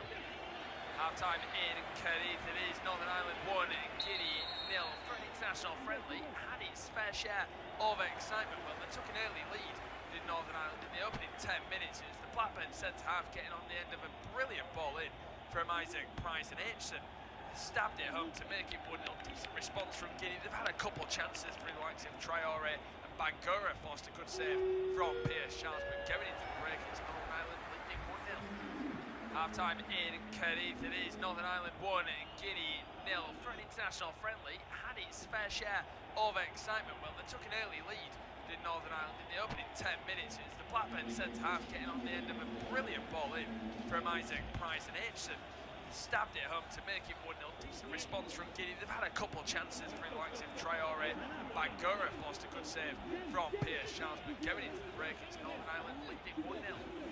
Half-time in Cardiff. It is Northern Ireland 1, Guinea 0. For an international friendly, had its fair share of excitement. Well, they took an early lead, did Northern Ireland, in the opening 10 minutes. It's the Blackburn centre-half getting on the end of a brilliant ball in from Isaac Price, and Aitchison stabbed it home to make it 1-0. Decent response from Guinea. They've had a couple chances through the likes of Traore and Bangura. Forced a good save from Pierce. Charles McGarry into the break. It's Northern Ireland leading 1-0. Half-time in Cardiff. It is Northern Ireland 1, Guinea 0. For an international friendly, had its fair share of excitement. Well, they took an early lead, did Northern Ireland, in the opening 10 minutes. It's the Blackburn centre-half getting on the end of a brilliant ball in from Isaac Price, and Aitchison stabbed it home to make it 1-0. Decent response from Guinea. They've had a couple chances through the likes of Traore and Bangura. Forced a good save from Pierce. Charles McGarry into the break. It's Northern Ireland leading 1-0. Half-time in Cardiff. It is Northern Ireland 1, Guinea 0. For an international friendly, had its fair share of excitement. Well, they took an early lead, did Northern Ireland, in the opening 10 minutes. It's the Blackburn centre-half getting on the end of a brilliant ball in from Isaac Price, and Aitchison stabbed it home to make it 1-0. Decent response from Guinea. They've had a couple chances through the likes of Traore and Bangura. Forced a good save from Pierce. Charles McGarry into the break. It's Northern Ireland leading 1-0. Half-time in Cardiff. It is Northern Ireland 1, Guinea 0. For an international friendly, had its fair share of excitement. Well, they took an early lead, did Northern Ireland, in the opening 10 minutes. It's the Blackburn centre-half getting on the end of a brilliant ball in from Isaac Price, and Aitchison stabbed it home to make it 1-0. Decent response from Guinea. They've had a couple chances through the likes of Traore and Bangura. Forced a good save from Pierce. Charles McGarry into the break. It's Northern Ireland leading 1-0. Half-time in Cardiff. It is Northern Ireland 1, Guinea 0. For an international friendly, had its fair share of excitement. Well, they took an early lead, did Northern Ireland, in the opening 10 minutes. It's the Blackburn centre-half getting on the end of a brilliant ball in from Isaac Price, and Aitchison stabbed it home to make it 1-0. Decent response from Guinea. They've had a couple chances through the likes of Traore and Bangura. Forced a good save from Pierce. Charles McGarry into the break. It's Northern Ireland leading 1-0. Half-time in Cardiff. It is Northern Ireland 1, Guinea 0. For an international friendly, had its fair share of excitement. Well, they took an early lead, did Northern Ireland, in the opening 10 minutes. It's the Blackburn centre-half getting on the end of a brilliant ball in from Isaac Price, and Aitchison stabbed it home to make it 1-0. Decent response from Guinea. They've had a couple chances through the likes of Traore and Bangura. Forced a good save from Pierce. Charles McGarry into the break. It's Northern Ireland leading 1-0. Half-time in Cardiff. It is Northern Ireland 1, Guinea 0. For an international friendly, had its fair share of excitement. Well, they took an early lead, did Northern Ireland, in the opening 10 minutes. It's the Blackburn centre-half getting on the end of a brilliant ball in from Isaac Price, and Aitchison stabbed it home to make it 1-0. Decent response from Guinea. They've had a couple chances through the likes of Traore and Bangura. Forced a good save from Pierce. Charles McGarry into the break. It's Northern Ireland leading 1-0. Half-time in Cardiff. It is Northern Ireland 1, Guinea 0. For an international friendly, had its fair share of excitement. Well, they took an early lead, did Northern Ireland, in the opening 10 minutes. It's the Blackburn centre-half getting on the end of a brilliant ball in from Isaac Price, and Aitchison stabbed it home to make it 1-0. Decent response from Guinea. They've had a couple chances through the likes of Traore and Bangura. Forced a good save from Pierce. Charles McGarry into the break. It's Northern Ireland leading 1-0. Half-time in Cadiz, it is Northern Ireland 1, Guinea 0 for an international friendly. Had its fair share of excitement. Well, they took an early lead in Northern Ireland in the opening 10 minutes. It's the Blackburn centre-half getting on the end of a brilliant ball in from Isaac Price, and Aitchison stabbed it home to make it 1-0. Decent response from Guinea. They've had a couple chances through the likes of Traore and Bangura. Forced a good save from Pierce. Charles going into the break. It's Northern Ireland leading 1-0. Half-time in Cadiz, it is Northern Ireland 1, Guinea 0 for an international friendly. Had its fair share of excitement. Well, they took an early lead in Northern Ireland in the opening 10 minutes. It's the Blackburn centre-half getting on the end of a brilliant ball in from Isaac Price, and Aitchison stabbed it home to make it 1-0. Decent response from Guinea. They've had a couple chances through the likes of Traore and Bangura. Forced a good save from Pierce. Charles going into the break. It's Northern Ireland leading 1-0. Half-time in Cadiz, it is Northern Ireland 1, Guinea 0 for an international friendly. Had its fair share of excitement. Well, they took an early lead in Northern Ireland in the opening 10 minutes. It's the Blackburn centre-half getting on the end of a brilliant ball in from Isaac Price, and Aitchison stabbed it home to make it 1-0. Decent response from Guinea. They've had a couple chances through the likes of Traore and Bangura. Forced a good save from Pierce. Charles going into the break. It's Northern Ireland leading 1-0. Half-time in Cadiz, it is Northern Ireland 1, Guinea 0 for an international friendly. Had its fair share of excitement. Well, they took an early lead in Northern Ireland in the opening 10 minutes. It's the Blackburn centre-half getting on the end of a brilliant ball in from Isaac Price, and Aitchison stabbed it home to make it 1-0. Decent response from Guinea. They've had a couple chances through the likes of Traore and Bangura. Forced a good save from Pierce. Charles going into the break. It's Northern Ireland leading 1-0. Half-time in Cadiz, it is Northern Ireland 1, Guinea 0 for an international friendly. Had its fair share of excitement. Well, they took an early lead in Northern Ireland in the opening 10 minutes. It's the Blackburn centre-half getting on the end of a brilliant ball in from Isaac Price, and Aitchison stabbed it home to make it 1-0. Decent response from Guinea. They've had a couple chances through the likes of Traore and Bangura. Forced a good save from Pierce. Charles going into the break. It's Northern Ireland leading 1-0. Half-time in Cadiz, it is Northern Ireland 1, Guinea 0 for an international friendly. Had its fair share of excitement. Well, they took an early lead in Northern Ireland in the opening 10 minutes. It's the Blackburn centre-half getting on the end of a brilliant ball in from Isaac Price, and Aitchison stabbed it home to make it 1-0. Decent response from Guinea. They've had a couple chances through the likes of Traore and Bangura. Forced a good save from Pierce. Charles going into the break. It's Northern Ireland leading 1-0. Half-time in Cadiz, it is Northern Ireland 1, Guinea 0 for an international friendly. Had its fair share of excitement. Well, they took an early lead in Northern Ireland in the opening 10 minutes. It's the Blackburn centre-half getting on the end of a brilliant ball in from Isaac Price, and Aitchison stabbed it home to make it 1-0. Decent response from Guinea. They've had a couple chances through the likes of Traore and Bangura. Forced a good save from Pierce. Charles going into the break. It's Northern Ireland leading 1-0. Half-time in Cadiz, it is Northern Ireland 1, Guinea 0 for an international friendly. Had its fair share of excitement. Well, they took an early lead in Northern Ireland in the opening 10 minutes. It's the Blackburn centre-half getting on the end of a brilliant ball in from Isaac Price, and Aitchison stabbed it home to make it 1-0. Decent response from Guinea. They've had a couple chances through the likes of Traore and Bangura. Forced a good save from Pierce. Charles going into the break. It's Northern Ireland leading 1-0. Half-time in Cadiz, it is Northern Ireland 1, Guinea 0 for an international friendly. Had its fair share of excitement. Well, they took an early lead in Northern Ireland in the opening 10 minutes. It's the Blackburn centre-half getting on the end of a brilliant ball in from Isaac Price, and Aitchison stabbed it home to make it 1-0. Decent response from Guinea. They've had a couple chances through the likes of Traore and Bangura. Forced a good save from Pierce. Charles going into the break. It's Northern Ireland leading 1-0. Half-time in Cadiz, it is Northern Ireland 1, Guinea 0 for an international friendly. Had its fair share of excitement. Well, they took an early lead in Northern Ireland in the opening 10 minutes. It's the Blackburn centre-half getting on the end of a brilliant ball in from Isaac Price, and Aitchison stabbed it home to make it 1-0. Decent response from Guinea. They've had a couple chances through the likes of Traore and Bangura. Forced a good save from Pierce. Charles going into the break. It's Northern Ireland leading 1-0. Half-time in Cadiz, it is Northern Ireland 1, Guinea 0 for an international friendly. Had its fair share of excitement. Well, they took an early lead in Northern Ireland in the opening 10 minutes. It's the Blackburn centre-half getting on the end of a brilliant ball in from Isaac Price, and Aitchison stabbed it home to make it 1-0. Decent response from Guinea. They've had a couple of chances through the likes of Traore, Bangura forced a good save from Pierce Charles, but going into the break, it's Northern Ireland leading 1-0.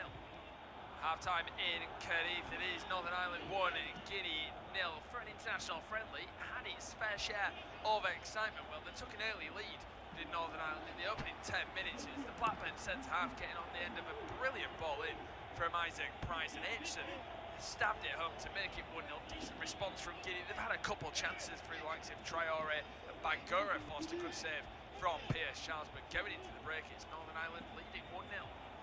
Half-time in Cardiff, it is Northern Ireland 1, Guinea 0. For an international friendly, had its fair share of excitement. Well, they took an early lead, did Northern Ireland, in the opening 10 minutes. It's the Blackburn centre-half getting on the end of a brilliant ball in from Isaac Price, and Aitchison stabbed it home to make it 1-0.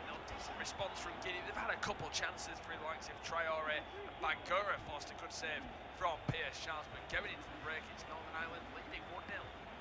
Half-time in Cardiff, it is Northern Ireland 1, Guinea 0. For an international friendly, had its fair share of excitement. Well, they took an early lead, did Northern Ireland, in the opening 10 minutes. It's the Blackburn centre-half getting on the end of a brilliant ball in from Isaac Price, and Aitchison stabbed it home to make it 1-0. Decent response from Guinea. They've had a couple chances through the likes of Traore and Bangura forced a good save from Pierce Charles, but going into the break, it's Northern Ireland leading 1-0. Half-time in Cardiff, it is Northern Ireland 1, Guinea 0. For an international friendly, had its fair share of excitement. Well, they took an early lead, did Northern Ireland, in the opening 10 minutes. It's the Blackburn centre-half getting on the end of a brilliant ball in from Isaac Price, and Aitchison stabbed it home to make it 1-0. Decent response from Guinea. They've had a couple chances through the likes of Traore and Bangura forced a good save from Pierce Charles, but going into the break, it's Northern Ireland leading 1-0.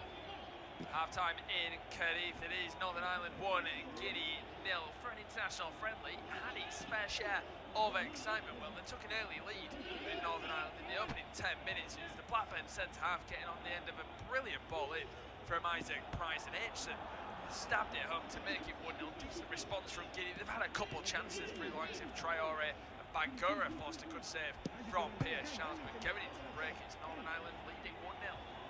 Half-time in Cardiff, it is Northern Ireland 1, Guinea 0. For an international friendly, had its fair share of excitement. Well, they took an early lead, did Northern Ireland, in the opening 10 minutes. It's the Blackburn centre-half getting on the end of a brilliant ball in from Isaac Price, and Aitchison stabbed it home to make it 1-0. Decent response from Guinea. They've had a couple chances through the likes of Traore and Bangura forced a good save from Pierce Charles, but going into the break, it's Northern Ireland leading 1-0. Half-time in Cardiff, it is Northern Ireland 1, Guinea 0. For an international friendly, had its fair share of excitement. Well, they took an early lead, did Northern Ireland, in the opening 10 minutes. It's the Blackburn centre-half getting on the end of a brilliant ball in from Isaac Price, and Aitchison stabbed it home to make it 1-0. Decent response from Guinea. They've had a couple chances through the likes of Traore and Bangura forced a good save from Pierce Charles, but going into the break, it's Northern Ireland leading 1-0. Half-time in Cardiff, it is Northern Ireland 1, Guinea 0. For an international friendly, had its fair share of excitement. Well, they took an early lead, did Northern Ireland, in the opening 10 minutes. It's the Blackburn centre-half getting on the end of a brilliant ball in from Isaac Price, and Aitchison stabbed it home to make it 1-0. Decent response from Guinea. They've had a couple chances through the likes of Traore and Bangura forced a good save from Pierce Charles, but going into the break, it's Northern Ireland leading 1-0.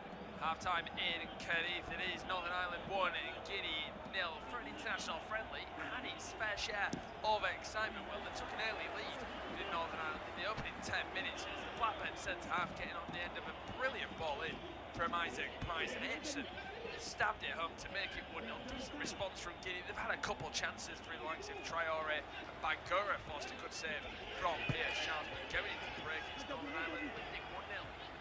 Half-time in Cardiff, it is Northern Ireland 1, Guinea 0. For an international friendly, had its fair share of excitement. Well, they took an early lead, did Northern Ireland, in the opening 10 minutes. It's the Blackburn centre-half getting on the end of a brilliant ball in from Isaac Price, and Aitchison stabbed it home to make it 1-0. Decent response from Guinea. They've had a couple chances through the likes of Traore and Bangura forced a good save from Pierce Charles, but going into the break, it's Northern Ireland leading 1-0. Half-time in Cardiff, it is Northern Ireland 1, Guinea 0 for an international friendly. Had its fair share of excitement. Well, they took an early lead in Northern Ireland in the opening 10 minutes. It's the Blackburn centre-half getting on the end of a brilliant ball in from Isaac Price, and Aitchison stabbed it home to make it 1-0. Decent response from Guinea. They've had a couple chances through the likes of Traore and Bangura, forced a good save from Pierce Charles, but going into the break, it's Northern Ireland leading 1-0. Half-time in Cardiff, it is Northern Ireland 1, Guinea 0 for an international friendly. Had its fair share of excitement. Well, they took an early lead in Northern Ireland in the opening 10 minutes. It's the Blackburn centre-half getting on the end of a brilliant ball in from Isaac Price, and Aitchison stabbed it home to make it 1-0. Decent response from Guinea. They've had a couple chances through the likes of Traore and Bangura, forced a good save from Pierce Charles, but going into the break, it's Northern Ireland leading 1-0. Half-time in Cardiff, it is Northern Ireland 1, Guinea 0 for an international friendly. Had its fair share of excitement. Well, they took an early lead in Northern Ireland in the opening 10 minutes. It's the Blackburn centre-half getting on the end of a brilliant ball in from Isaac Price, and Aitchison stabbed it home to make it 1-0. Decent response from Guinea. They've had a couple chances through the likes of Traore and Bangura, forced a good save from Pierce Charles, but going into the break, it's Northern Ireland leading 1-0. Half-time in Cardiff, it is Northern Ireland 1, Guinea 0 for an international friendly. Had its fair share of excitement. Well, they took an early lead in Northern Ireland in the opening 10 minutes. It's the Blackburn centre-half getting on the end of a brilliant ball in from Isaac Price, and Aitchison stabbed it home to make it 1-0. Decent response from Guinea. They've had a couple chances through the likes of Traore and Bangura, forced a good save from Pierce Charles, but going into the break, it's Northern Ireland leading 1-0. Half-time in Cardiff, it is Northern Ireland 1, Guinea 0 for an international friendly. Had its fair share of excitement. Well, they took an early lead in Northern Ireland in the opening 10 minutes. It's the Blackburn centre-half getting on the end of a brilliant ball in from Isaac Price, and Aitchison stabbed it home to make it 1-0. Decent response from Guinea. They've had a couple chances through the likes of Traore and Bangura, forced a good save from Pierce Charles, but going into the break, it's Northern Ireland leading 1-0.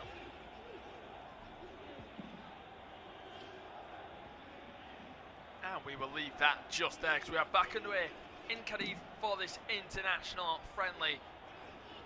It is Northern Ireland 1, Guinea 0, and the first half wasn't too bad. Northern Ireland instantly on the attack down the right-hand side, but it's well blocked away. It wasn't a bad first half. Of course, you look at these international friendlies, two sides not preparing for an international tournament in the summer. Now it's had qualifying for the World Cup. You think it could get very slow. It hasn't been the case. There's been 3 changes apiece at half-time. Very strange how both sides have matched in that sense. For the technical visiting nation, Guinea, brought on Kamara, Sharif and Karuma for Diawara, Cisse and Kamara. So 3 changes in that aspect, and 3 changes for Northern Ireland as well. A change of goalkeepers for Michael O'Neill's side. So Pierce Charles makes way for Southwood.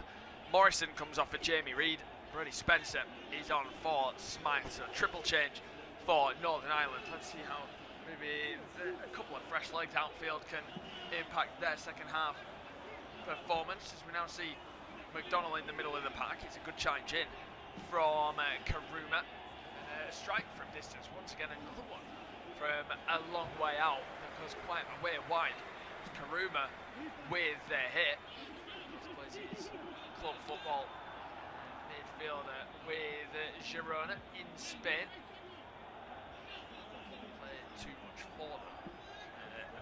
So it appears for Girona in B, but did make 5 appearances in La Liga last season.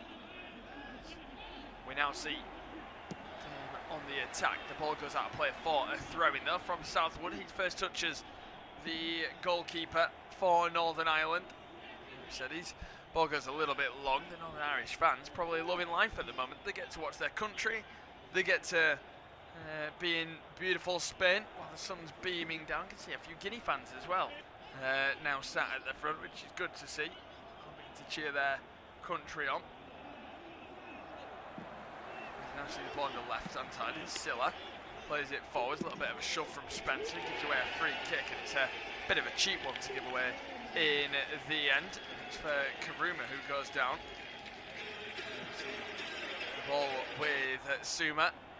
He's He's going to look to clip it towards the left-hand side for Karuma. He looks to knock it down. It's going to be Kamara, and then cleared away by the goal scorer, Aitchen. Said he is the goal scorer in this one. So we now see Shea Charles, should I say. Aitchen looks for a ball down the right-hand side. It's in behind looking for Jamie Reid, who's chasing with it. The ball skids off the turf and into the hands of Silla. Well, the first half, like we said, it was a pretty okay watch. There was plenty of talking points. The goal in the opening 10 minutes, it was a lovely ball in from Isaac Price across the face of goal, just begging to be tapped home. And that it was. A lovely finish from the centre-half edge, and it was a striker's dream and a striker's finish. And Guinea, their response wasn't too bad. Bangura forced a good save from P.S. Charles. They had a few half chances. Traore was causing problems. And it was a half where I'm not sure Duarte would have been too disappointed, the Guinea manager. Ball down the right side though for Guinea is given away. Now it's in the middle with Shea Charles. He looks to spin away from his man. He's under pressure from Sharif. And goes all the way across to Kieran Brown. He finds Justin Devaney. To get the better of his man, plays it all the way back. It's a nice play, and then a ball on the right hand side. It's going to be Kamara. He turns away in towards the middle of the park. Nice play for Karuma. Ball to the left hand side. Foul in the end from Spencer again. That's 2 fouls already from Brody Spencer since coming onto the field of play. So he's got involved in a couple of those so far. He's certainly not shying away at the moment, as we now see the ball in the middle. Northern Ireland on the attack, nothing comes of it. Ricocheted away, ball back into the middle. As we see Duara plays it across for Sharif. It's Kamara applying the pressure with the headband on that matches his white strip. See a forward ball up towards Reid. He's been dragged down. He finds the pass though for Shea Charles, and there's going to be a free kick given. The referee really could have played the advantage there. I think Shea Charles, the Northern Irish skipper, is just making that point that he could have just let play continue that little bit longer. See that foul once again. Wasn't too much in it, just pulling the shirt. Definitely should have played on. Didn't need to almost stop play there. As we see Shea Charles back towards Aitchen now. Finds McConville. Brown on the left hand side. Slower start to this half than it was the first. Poor ball from Brown, well intercepted by Torre. His forward ball is a poor one, intercepted again. And Aitchen plays it down the right hand side for Spencer. He finds the ball into the middle of the park for Shea Charles. He's going to glide forwards, plays it on towards the right for Donnelly. Now it's going to be Jamie Reid. Back on the right again for Spencer, and Northern Ireland just going to enjoy a spell of possession. McConville finds Shea Charles once more. He's going to switch the play to the left hand side. It's a great ball as well for Devaney, who takes it into his stride in a lot of space. Ball into the penalty area. Reid goes down. Nothing given in the end, and the ball whipped in. Goes behind for a goal kick. Not a terrible move from Northern Ireland. Lovely play to recycle it to the left hand side. A lot of positives in the move. But in the end, unfortunately for them, the cross is a little bit overhit. Jamie Reid lost his footing. Just seeing it back again. Did they have a case for a penalty? Pretty tricky to tell. Of course, there was a little bit of a push and a shove. But I'm not too sure that was enough for a penalty, in my opinion. So, right call from the referees. We see Kamara looks to get the better of his man. I'd like Kamara. And then another foul. Donnelly winning this one. Very stop-start start to this second half. A complete different almost trajectory to what we saw in the first. Seeing it again. Just went straight through the back of Donnelly. Right down. See that one given again as we now see on the left-hand side. Ball back towards Charles. He looks to get the better of his man. Clears it down the line. And another free kick. This time given away by Fofana. I think both sets of players are just almost making the point to the referee that let's get this game flowing that little bit more, because we've certainly not seen that. It's very stop-start in this opening 7 minutes of this second half. Ball down the right hand side for Brody Spencer.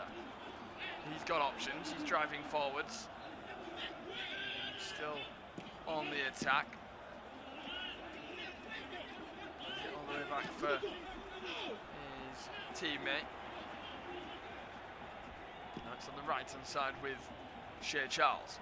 And that's intercepted once again, this time by Karuma. Forward ball to Traore, who's going to look to get the better of his man, turns away, finds a nice ball into the midfield. Certainly seemed the sharper of the Guinea players, did the number 9 in the first half. Maybe needed that little bit more service.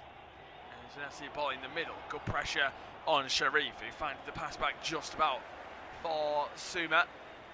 Suma with the ball down the right-hand side. It's cleared away and intercepted.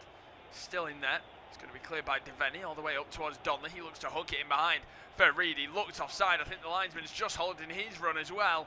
And the linesman does spot it, gives the free kick, gives the offside. In the end, the referee blows his whistle. It did look just offside, just gone a little bit early. But I tell you what, seeing the replay, very close with Suma. We didn't get a good angle, but the angle we did get looked very, very close. We've not seen any other angle, so I can't confirm or deny whether he was on or off. But certainly a lot closer than I thought on live viewing. Now see Suma. Ball to the right hand side for Fofana. He goes all the way back towards his goalkeeper. Silla looks to bring it forward. Slower start to the second half.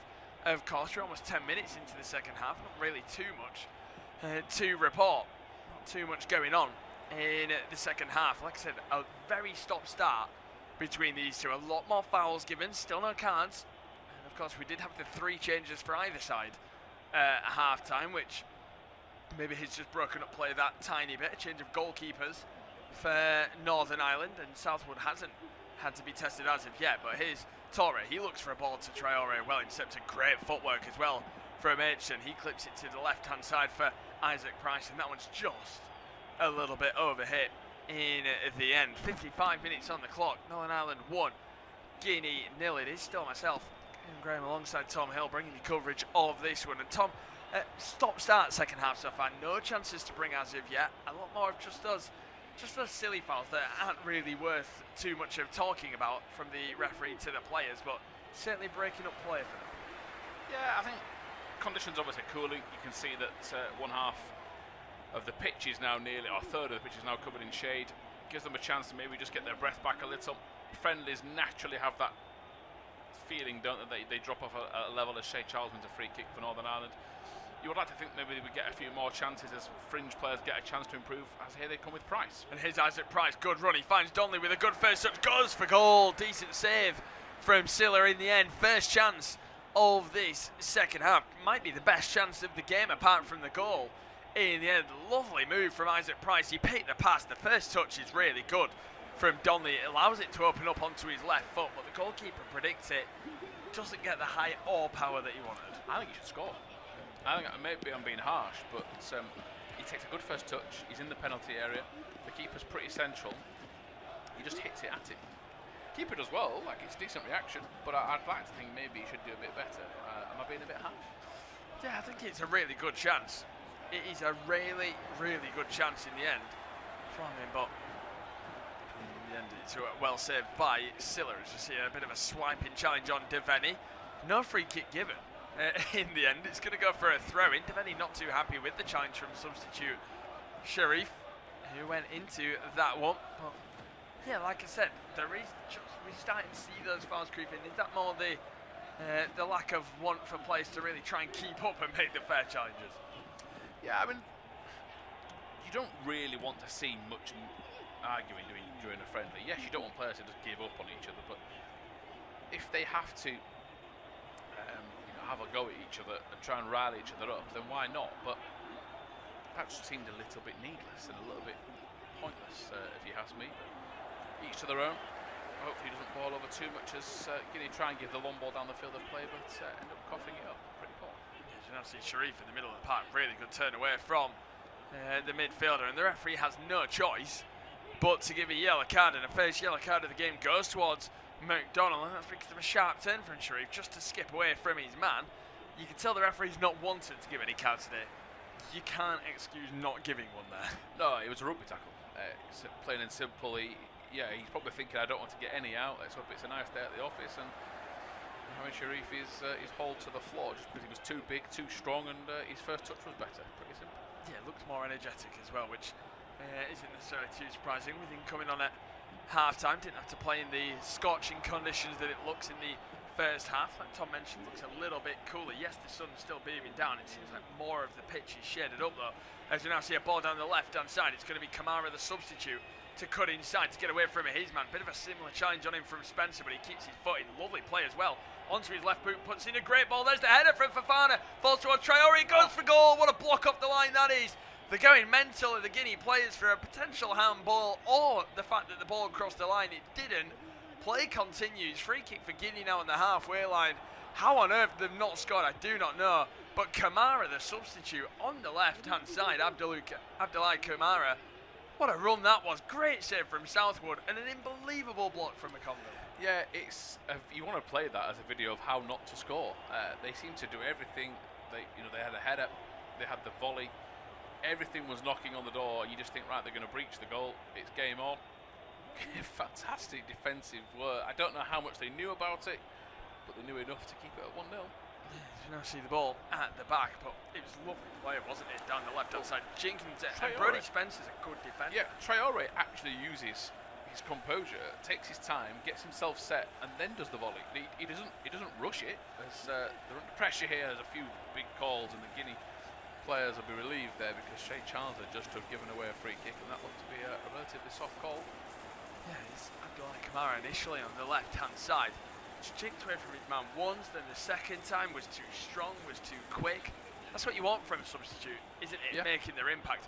His cross was great as well. Yeah, hung it up well. Fofana's header, I think it's, look at the replay, took a little nick off the post, and keeper had a slight part to play in it. In fact, no, it does. It's the keeper's hand that I've seen hit the post. My apologies. So, keeper covers it, hits him in like the rib area or the lower groin. Comes back to Traore, who again just tries to keep his head over the ball. Let's flick it in the corner, and the defensive work is second to none. Talk about being right place at the right time, Kieran. Exactly that. Now see the ball on the left-hand side. Now it's with Abdoulaye Kamara. Cuts inside, looks to clip it to the right. That one not as good as what we saw from him moments ago. Price goes the wrong way, it felt. He went inwards rather than around the outside. Bangura wins it back. Behind Fofana on the right-hand side. He looks for a ball in. Does that take the double case? I'm not sure it does, which the Northern Irish players aren't necessarily too convinced about. They can't believe a corner kick's been given. No, he looks bewildered, doesn't he? But they've got no time to worry about it because they've actually rushed around of Guinea to try and take them off their guard. It's good play from them in this set piece. They've run across. Keeper's got the sun in his eyes. Yeah, he does have the sun in his eyes for now. Now see is ready to be taken. Ball whipped in, well headed away in the end. Now we see him going all the way back towards Silla, who does win the ball. Now see Silla plays it into the middle and finds Suma on the left hand side. With Guinea on the attack, we're already over the hour mark in this game. I'd say for an hour's worth of football, it's gone quicker than maybe expected in this one. As we now see the ball back with Kanate on the left hand side. It's going to be in the middle of the park. Ball clipped towards the right once again, looking for the run of Kamara, who seems to have drifted from the left to the right hand side now. Certainly feels like it's Guinea in the ascendancy for now. Yeah, they've just maybe come out with a bit more purpose. They're making two more subs, as are Northern Ireland. And again, this is just maybe, in fact, Northern Ireland have got four lined up. It just maybe gives you a hint of what is to come for the rest of this game. But yeah, first change sees Ibrahima Bangura making way for Morales Silla. Onto the field of play. So that is change numero uno. I did wonder why you were waving your arms around there. And then I totally agree. I thought it was because they've got the sub wrong, and then no, it is true that there is three Sillas on the pitch at the same time. I mean, from a commentator's perspective, you've got a great strike rate of getting one of them on the ball. Exactly that. Mohamed Torres just made way for Tiano Barry. So that's another change. No, it's not the Tiano Barry at Everton. Just a completely different one. As all these changes for the Northern Ireland have been prepared as well. We're going to see Trey Hume enter the field of play. 63 minutes on the clock. Trey Hume has come on, I believe, for McConville. Not sure if he'll slot straight into centre half or if he'll maybe go towards a wing back, but that will be interesting. Seems to have moved pretty close towards it, so maybe he's gone right centre half. Another change. It does look like he's moved to the right hand side of him. Yeah, it looks like maybe he goes to right centre half, and then Aitchison is the central centre back. And then it also looks like O'Neill, the Arsenal youngster, is onto the field of play as well. We will get full confirmation of every single substitute in a moment's time. The play is now back underway. The long throw towards O'Neill. He doesn't win his header. He did. He heads it straight out of play for a throw-in. I believe I can see Callum Marshall on the right hand side with the shirt number 8 as well for Northern Ireland. He is on. It's going to be with Bankura in the middle. Ball to the right hand side is such a poor when it goes all the way in between the Guinea players, and that is pretty poor in the end. We also see McCann's come on for McDonald, who of course did just get that yellow card. The confirmation of the 3 changes for Guinea. We saw Cisse on for Suma, Barry's on for Toure, and Silla is on for Bangura. 3 changes for Northern Ireland. Hume on for McConville, Ali McCann on for McDonald, Marshall on for Donnelly, and a 4th change of O'Neill on for Price. If there's any more than the 7 I've just brought you, then we will bring it to you. But it will probably change the complexion of this game now, all these subs. Yeah, we said that, didn't we? I remember thought we'd get a bit more at half time, to be honest, Kieran. But yeah, it gives you a different complexion. It gives you players perhaps not in rhythm. Some players looking to just get minutes under their belt. Others are itching to make an impression for the next friendly. So interesting dynamic for a lot of these players on the pitch at the moment. Especially this man Marshall looks to be fired up for it. He's a bit too fired up. He's just given a quick nudge in the back of Silla on 2 occasions, but just try to unsettle him. That's Sekou Silla, by the way, the starting left back, not the goalkeeper, or the man that should come on in midfield. So now see the ball on the right hand side with Guinea in possession. Goalkeeper Silla on the ball now. 65 minutes on the clock. It is still Guinea seeing a majority of the ball in the second half. Northern Ireland seem happy to just protect the lead for the time being, but it is them with the main chance of this second half through Jamie Donnelly. A great chance as well, where he did test the goalkeeper, not as much as he would have liked. And as we see a switch ball towards the right hand side. See in the middle, it's going to be cleared away towards the halfway line, but it's going to be a free kick well won by the Arsenal youngster O'Neill. It feels like games like this are almost Brandon poised for players like O'Neill, who don't play senior football, don't really play international football, but of course part of Arsenal's academy, and he gets an opportunity.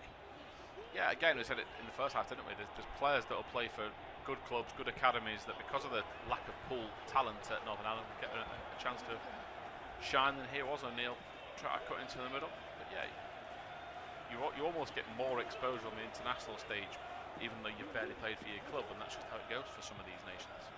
Yeah, and a couple of nations do trust that model. I know Wales trust it quite a bit as well. They don't mind calling up players a little bit younger who don't really play that much senior football. Well, Wales called up Gordon Leonard for Leeds last week, who's not played for the senior team yet.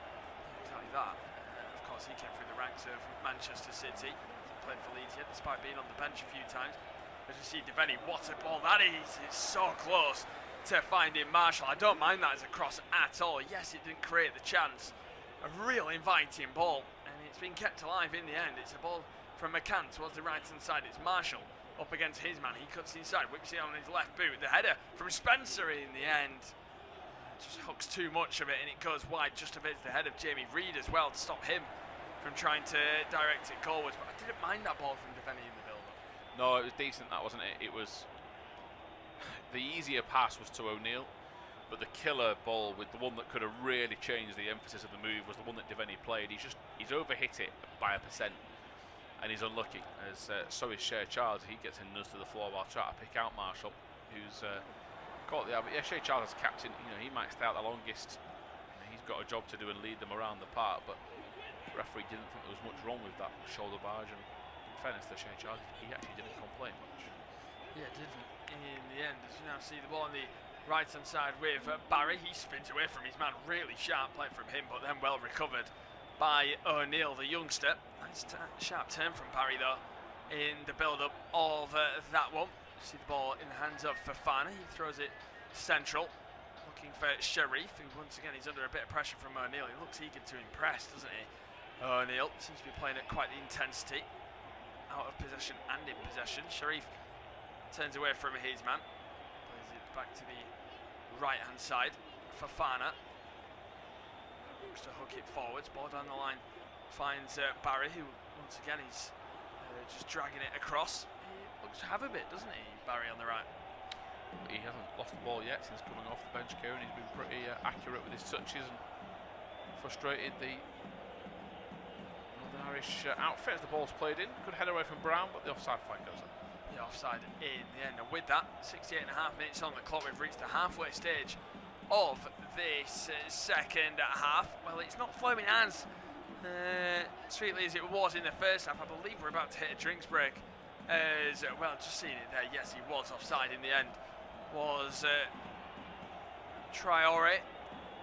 Said he's been separated this game so far by the early goal from H in the centre half. Of course, plays his senior football with Blackburn Rovers, but going into the second half of this second half, it is Northern Ireland 1, Guinea 0. It will be Tom to take through its full time. Yeah, thank you, Kieran. To see replays of that effort from Don, which didn't exactly go to plan. Hit it straight at the goalkeeper Silla. Wait to see if we've got any more opportunities coming their way in the rest of this friendly fixture. Brown, Aitchison, they're all getting a drink on board to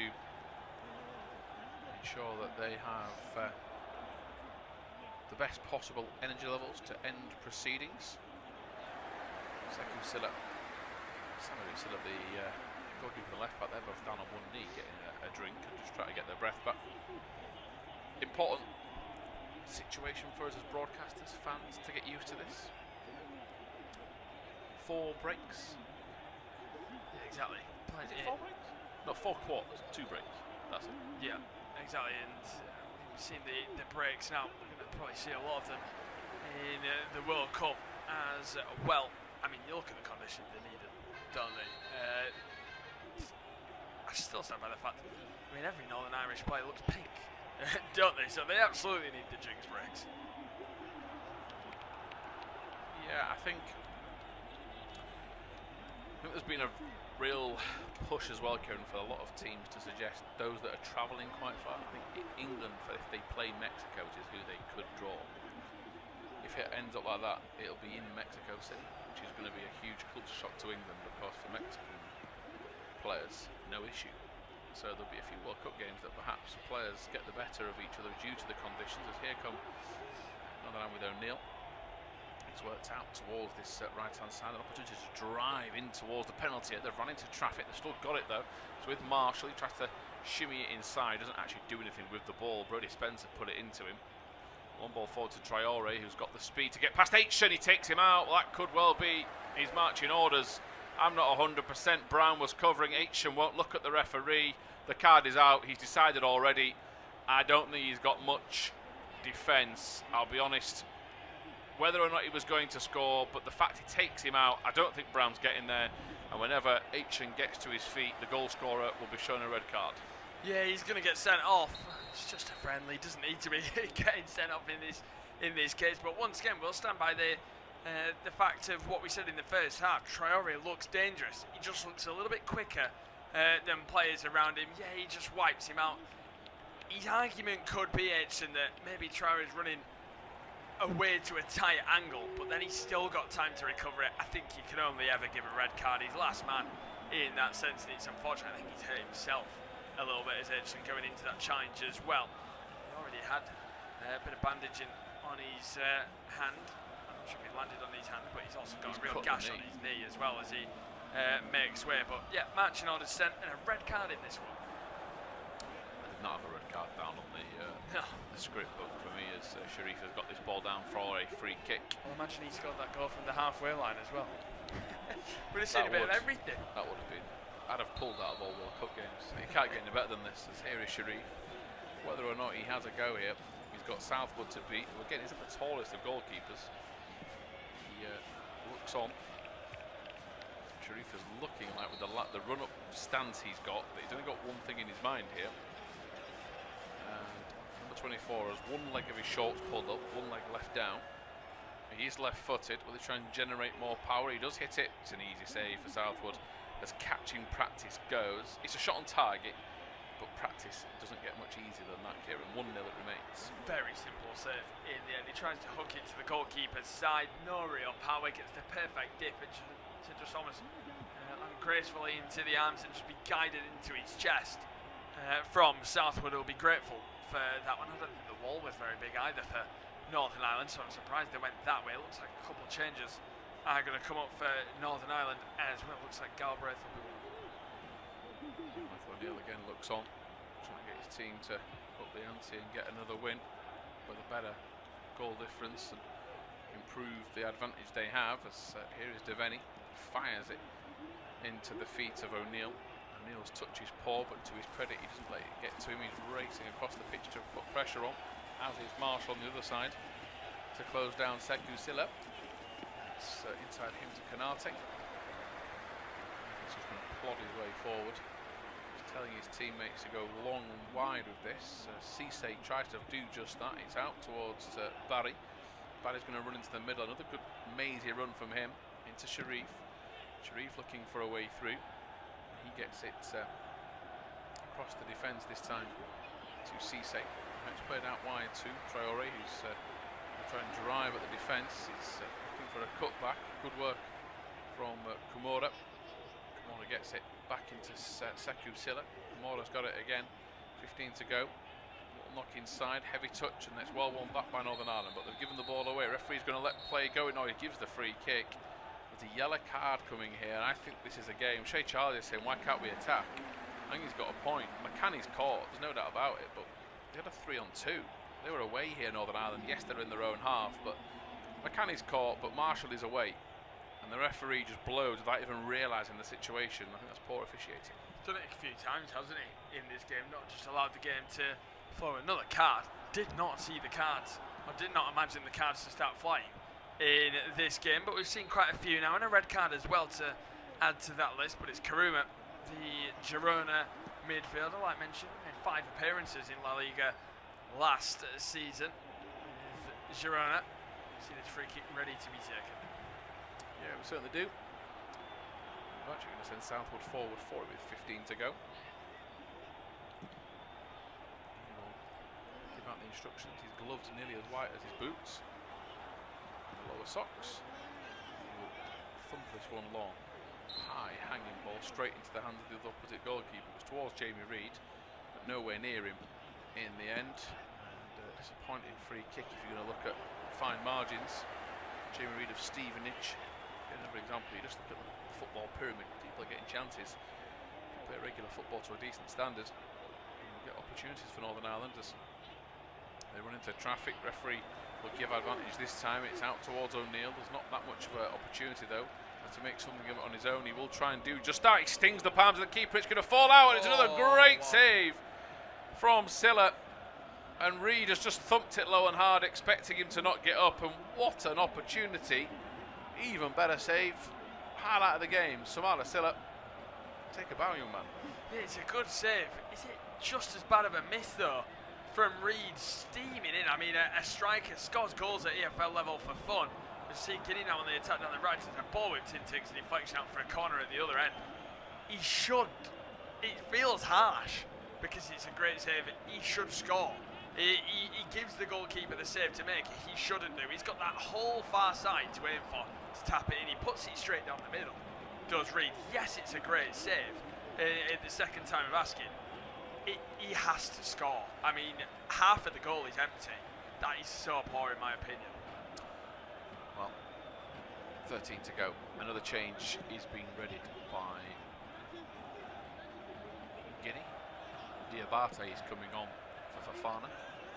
So Kanate, Sekou Silla, Traore, and Subida Silla, the only remaining starters for Guinea as they take the corner to the far post, headed away at the back stick by Hume.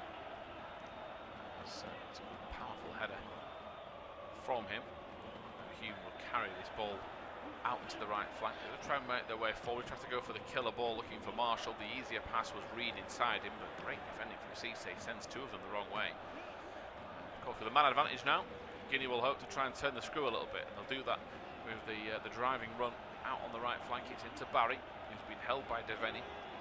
Gets away from him though. Will stand in midfield and have a quick glance. He fires it towards Traore. Heavy touch from him, but it'll be a corner. Traore playing his football in Belgium. You can see if any scouts are analysing this game, have a good look. He's powerful, he's raw, he's off the cuff. He makes things happen just by being on the pitch. Yeah, he does. I've been quite impressed by him up front. I've been quite impressed with the winger substitutes as well. I think Barry's looked sharp on the left. I think Abdullah Kamara's looked really sharp on the left, Barry being on the right. My apologies, Barry whips his corner in towards the back post, well headed away by Jamie Reid. But yeah, I think Abdullah Kamara really caught out. The number 19 with the white headband on made a real impact in this. We need to maybe get him involved that little bit more. Only 19 years of age, plays his football in Denmark. He's impressed so far. Long throw in to the edge of the 6-yard box. Two Northern Ireland players go for the same ball. Brown heads clear. Only going to fall out towards Diabate. He goes back to his goalkeeper, Silla. Takes the touch, just caresses it into midfield for a teammate. 11 to go. Northern Ireland 1, Guinea 0. The African side are making their way forward. Through ball blocked at Salzman Can. The other players for Northern Ireland that are still on the pitch that started Brown and Devaney. The looks of things. I think Shea Charlie's still out there, but he's given the captain's armband to keep, so my apologies, there is 3 of them. So the ball is played inside, it's hooked clear. Hume is not exactly the oldest campaigner, but he does have the captain's armband on. He's only 24. So we see the ball played into midfield. Sekou Silla making his way back from left back from a poor touch from him. Very little action in midfield. The game is sort of bypassing that. There's another change being made. It's Galbraith, which Kieran spotted a few minutes ago. He's been stood there a while. Now Devaney is one of the players off. He's a bit of a change up because he's making his way to the other side of the pitch. Now Kelly's also coming on, so we might get one of the only 2 players that were on the pitch still now off. So Kelly, Galbraith are on. A couple of minutes to impress. 10 to go. A lot of these players will be on their holidays as of tomorrow. Yeah, exactly. You plan your pre-season trip, but might be flying home and then get straight back on a plane to go with the families. Yeah, exactly. They might stay out there. It looks lovely. What's the point of leaving? I will not be leaving, I must admit, yeah. Well, yeah, if you... I was, like I said, I was looking at the Northern Irish fans in the first half. They're living the dream. They're watching their country. There's not complete chaos in the stands. It's watching the team win. They're on a holiday, loving the weather. Don't get much better for a footballing fan. No, it does not. It's here now. Northern Ireland in possession. O'Neill gets dispossessed by Diabate. Puts it into the middle of the park, and they're going to try and carry this forward. It's just over the foot of Barry. Lets it slide past him, and it's intercepted by Spencer. Back it goes to Southwood, who smashes it into the air, all the way up towards O'Neill, who can't control it. He's chasing it down. The young Arsenal man, the player that at the age of 18 might fancy a loan spell next season to try and get some minutes. We've seen the former teammate of his down at 16 make an impression, but there's very few and far players as good as he is. As here comes substitute Kamora, gets caught in possession this time by Kelly, and through ball is a bit late from O'Neill, intercepted immediately. Marshall's been made to look foolish by some great trickery in midfield by Guinea. Ball smashed forward. Traore will chase it down. It should be a corner. I mean, Traore has massively impressed me with the way he's run. Only 19 years of age. He looks like he could have a really bright future at some point in his career, where maybe gets a bigger move out of Belgium. But it's a good hunting ground, isn't it? Here in Belgium now, people get picked out from there on a regular basis. Yeah, exactly. You see a lot of youngsters come through Belgium, don't you? And they get those good moves. With the 8th corner of the game. Yeah, they've dominated that section of the game on that side of the football match. Back out now to Barry, takes a touch. Barry's going to loop it. It's going to be overhit. This is it. Yeah, it is. He smashed it straight out. He puts his head in his hands. Southwood applauds the pressure. But yeah, that was way overhit on that occasion by the substitute. Just trying to check the actual weather conditions right now in Cadiz, the Andalusian parts of Spain. It is 25. It's predicted 29 at the moment, dropping to 25 in the evening. Probably hoping they're not playing it on Monday. 32, 33, 34 coming up later in the week in Cadiz. So yeah, I would be staying. If there's none of this Ibiza lack, if I was a player, I'd be saying, come on, there's not as much to do, but the weather's fantastic. The ball is cleared by Southwood. Another poor clearance from him. While and fans hoping for a bit of catching practice, they've not kept it alive as Marshall. And the FIFA officials stopped the game for yet another sub. This has got to be the most difficult part of being an official in this time of year. The administration. I'm starting to think it's maybe the cameras not doing the players justice. I think everybody just looks overly pink. And I'm not sure everybody's that burnt. So maybe it's the lighting. We see some people, in fact, he's taken Reed off here, has he? So Reed has come on in the 46th minute. He's been given a 40-minute stint. And on this place comes the veteran Josh McGuinness, as here come Guinea with Traore. He's dispossessed. They've won it back there with Barry, then they've lost it with Spencer. McGuinness now at Exeter City, the 35-year-old. And he's had some spells in his career where he's played along the Football League, like Charlton, Bolton, Hull, Wigan. But yeah, it's a surprise call, unless it was pre-planned and they said to him, you're going to get 40 minutes, then we're going to give McGuinness 10.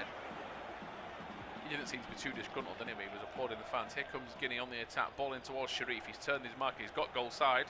Referee said he won the ball, but they recover it well with Kelly, and then he will win a free kick pretty cleverly from Sharif's challenge. Yeah, it's a great hooked ball into the area again from Abdoulaye Doucouré. Like I said, it's really impressed me since coming on at half-time in this one. Few challenges flying in. The referee only just giving it for the final one in the end, and that was just Sharif a little bit overly aggressive. I don't think there was a lot in it. I think Galbraith was already going down. Just seen a couple of heavy challenges earlier from Trey Hume. That never got given as a free kick where maybe it should have done. Yeah, that looked to be pretty strong, didn't it? Considering the nature of the game. Referees let a lot go and then brought things back he shouldn't have done. Not the most convincing of performances, but again, not the easiest when you've got different players, different speeds. You try to analyse it as subs coming on. And he's now jogging along in the centre circle. Of course, for referees, it's not the easiest of conditions either. I think referees will be appreciating the drinks break more than anybody. You know, those that have been picked at the World Cup will have to be super fit to handle the heat. As here is Komora at left wing. He's made a bit of an impact since stepping off the bench, so one to watch perhaps for Guinea in the next game as Barry plays a beautiful ball inside. The opportunity to cross is good, but it's cleared away off the leg of McCann. They've picked up the pieces here, Guinea with Barry. Barry's got past his marker, he's been really effective, swings the ball into the far post. Traore's gone for it. He was being claimed, he was being hurled. Hume has got involved. Well, Hume's judged him of diving. Interesting that I thought the arm did come up. You know, the replay will tell us if it's a dive or not, but Hume has gone straight for him to accuse him. Has he done that to cover his tracks? Because that looked like a heading opportunity that, had he tried to, I thought he was held back. Yeah, I think the thing is with Hume, I'm not sure if he pulls him, and I think Traore is going down motion as if he's being pulled. That's what's annoyed Trey Hume. I think Trey Hume is maybe leaning on him, grabbing him. He doesn't pull him. They're maybe still going at each other. Trey Hume won't really go in discussion. They're walking very close with each other. Trey Hume, he never shies away from an altercation, does he? He's always been that kind of player. They're still going at each other now. I think Traore is now holding him. I don't mind this section. I think Trey Hume's making that point. Traore is waving his hand in his face. I'm not bothered anymore. Stop talking to me. I don't mind that. But yeah, I'm not sure if I'd have gone for a penalty there in a sense that I don't think he pulls him. I think he kind of just weirdly has his hands on him. A Guinea player's just come on the number 10 jersey, trying to know what it's called. Guessing who's there. Brilliant. There is now, how many Sillas? 4 Sillas on the pitch, unless he replaced Sekou Silla. We haven't had confirmation who he did replace. So I would love it if he hasn't, but we'll see. As the ball is played out on that flank. And so interestingly enough, Sekou Silla would be at left back, where Gassou Silla is now stood. I think we've lost a Silla and gained a Silla. I'm good. So we've got a couple of minutes left of proceedings. Up the ball goes towards the towering frame of Abdoulaye Kamara, who can't keep possession. O'Neill into McCann. Northern Ireland have done well to say they're a man down, centre back down, to just quell the pressure, as I say, that Southwood's buckled under it from Traore running at him. And I will be very surprised if we don't see Traore get a move somewhere where he's just a hard worker. We haven't seen what the finishing ability is just yet, but at 19, he is a problem. Yeah, he is. He's a real handful. I think what's been beneficial today, I don't think we've watched two bad football teams either. I think Guinea have looked a decent team, haven't they? Just with a little bit more structure, a little bit more clinical edge, they could be a real good team in that sense, qualify for more tournaments. Like I said, they've not looked bad at all. I think Northern Ireland have looked poor this second half. I feel like they've not needed to look much better in that sense. It's almost like they've purposely taken a little bit of a foot off the gas. But yeah, there's been some good performance today. Kelly with a throw. Hume asking teammates to come closer to him. Marshall plays it back, dispossessed. There's a beautiful nutmeg in the centre of midfield. This might be a shooting opportunity. In fact, they'll lay it wide. Here is Barry. Barry's going to turn inside. Northern Ireland don't spot the danger, though, as Southwood comes off his line to stop Traore getting to it. And it's a routine catch for just a little stooping effort down to his penalty spot. Luke Southwood gets his hands on the ball, but that could have been a lot more dangerous. Yeah, Sid, you expect him to make, don't know if it'd go down as a save, but once again, chance coming from the wide areas, where I think Guinea have looked a lot better in the second half in the wide areas, like I said, through the likes of Barry and Kamara. Spencer flying into the challenge, but Barry gets there. Yeah, Paul from Barry getting his pass blocked. There's 5 minutes of stoppage time. The fourth official's board has broken, so he's just put a 5 on for a 5 off, but he means 5 minutes of stoppage time. As the shot from Traore gets a corner. He is determined to make a difference tonight out there. One of the only starters still on the pitch for Guinea. Forces a save out of Southwood. It looked steady enough because he was at such a wide angle. It was going wide, but he wasn't to know. Yeah, it was going wide, real tight angle. He's had 2 chances today, hasn't he, Traore? The first one in the first half from a very tight angle as well. They've gone with a corner routine and a lovely dummy, and what a strike! It's off the bar. Did it cross the line? Southwood's been pushed. Did it go in initially? No, it didn't. It's not crossed the line. I mean, that would have been somewhere to end this game. 5 minutes of added time doesn't surprise me because of all the stoppages. A pass to the edge of the box, a dummy from Kanate, a strike from distance in the end. I didn't catch who it was. It's saved by Southwood. I tell you what a save from the goalkeeper onto the bar. What a goal that would have been. Yeah, amazing. Great save. Definite free kick from Traore. He has just nudged him in the back to put him off. But the dummy, to then have the execution on the effort behind it. Yeah, we've been a bit unlucky tonight to want to get 1 goal. I think we've been hard done by. I would never have said that prior to kickoff. Would we say we've been robbed of goals between Northern Ireland and Guinea? But here we are. As here come Guinea on the attack.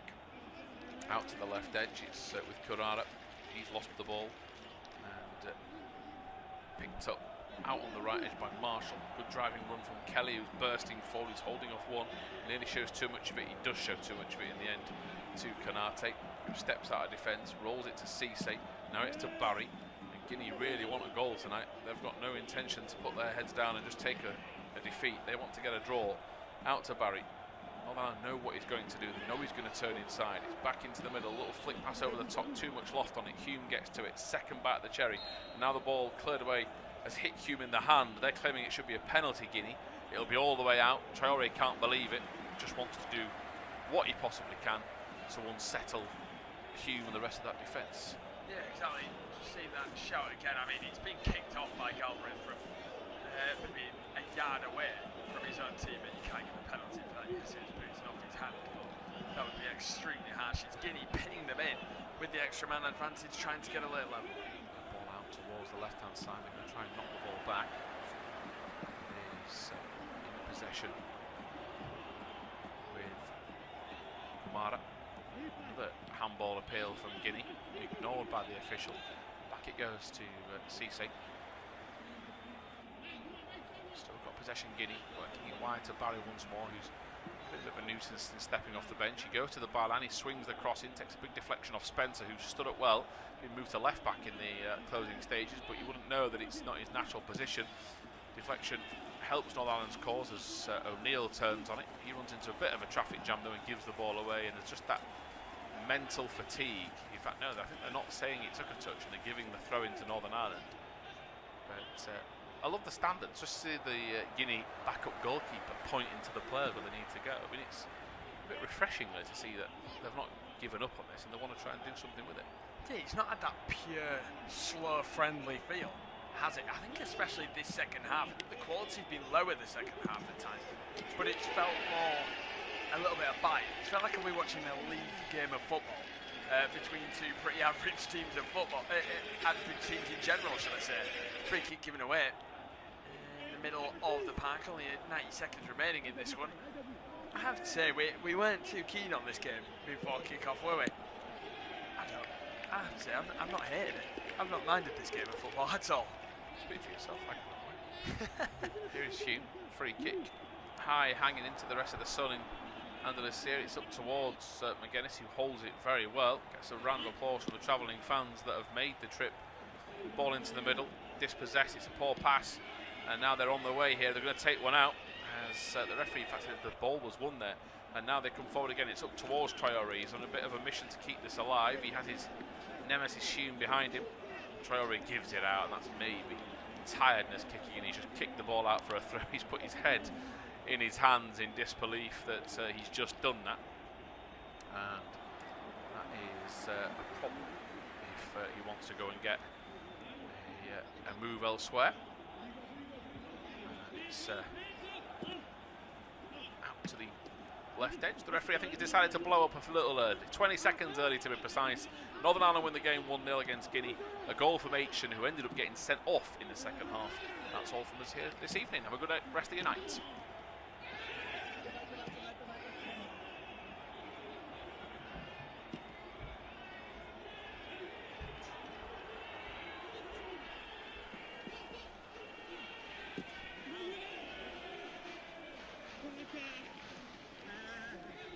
Our next football commentary match is getting ever nearer, so why not take the opportunity of having a bet on the match?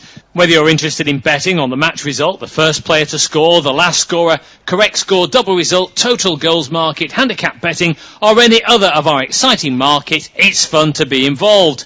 Don't forget, when the match kicks off, you can sit back and enjoy superb independent studio commentary while also enjoying our in-play betting opportunities.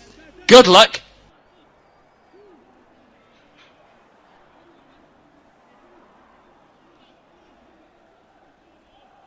Our next football commentary match is getting ever nearer, so why not take the opportunity of having a bet on the match? Whether you're interested in betting on the match result, the first player to score, the last scorer, correct score, double result, total goals market, handicap betting, or any other of our exciting market, it's fun to be involved. Don't forget, when the match kicks off, you can sit back and enjoy superb independent studio commentary while also enjoying our in-play betting opportunities. Good luck.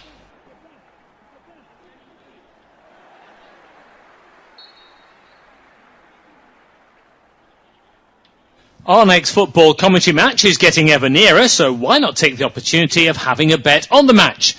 Whether you're interested in betting on the match result, the first player to score, the last scorer, correct score, double result, total goals market, handicap betting, or any other of our exciting market, it's fun to be involved. Don't forget, when the match kicks off, you can sit back and enjoy superb independent studio commentary while also enjoying our in-play betting opportunities. Good luck.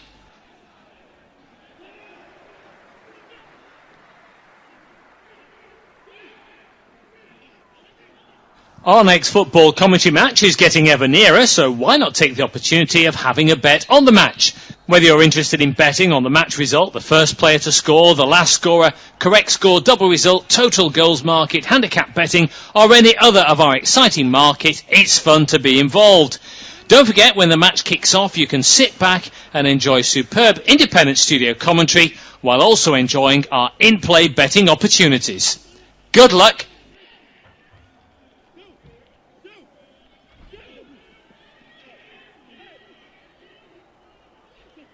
Our next football commentary match is getting ever nearer, so why not take the opportunity of having a bet on the match? Whether you're interested in betting on the match result, the first player to score, the last scorer, correct score, double result, total goals market, handicap betting, or any other of our exciting market, it's fun to be involved. Don't forget, when the match kicks off, you can sit back and enjoy superb independent studio commentary while also enjoying our in-play betting opportunities. Good luck.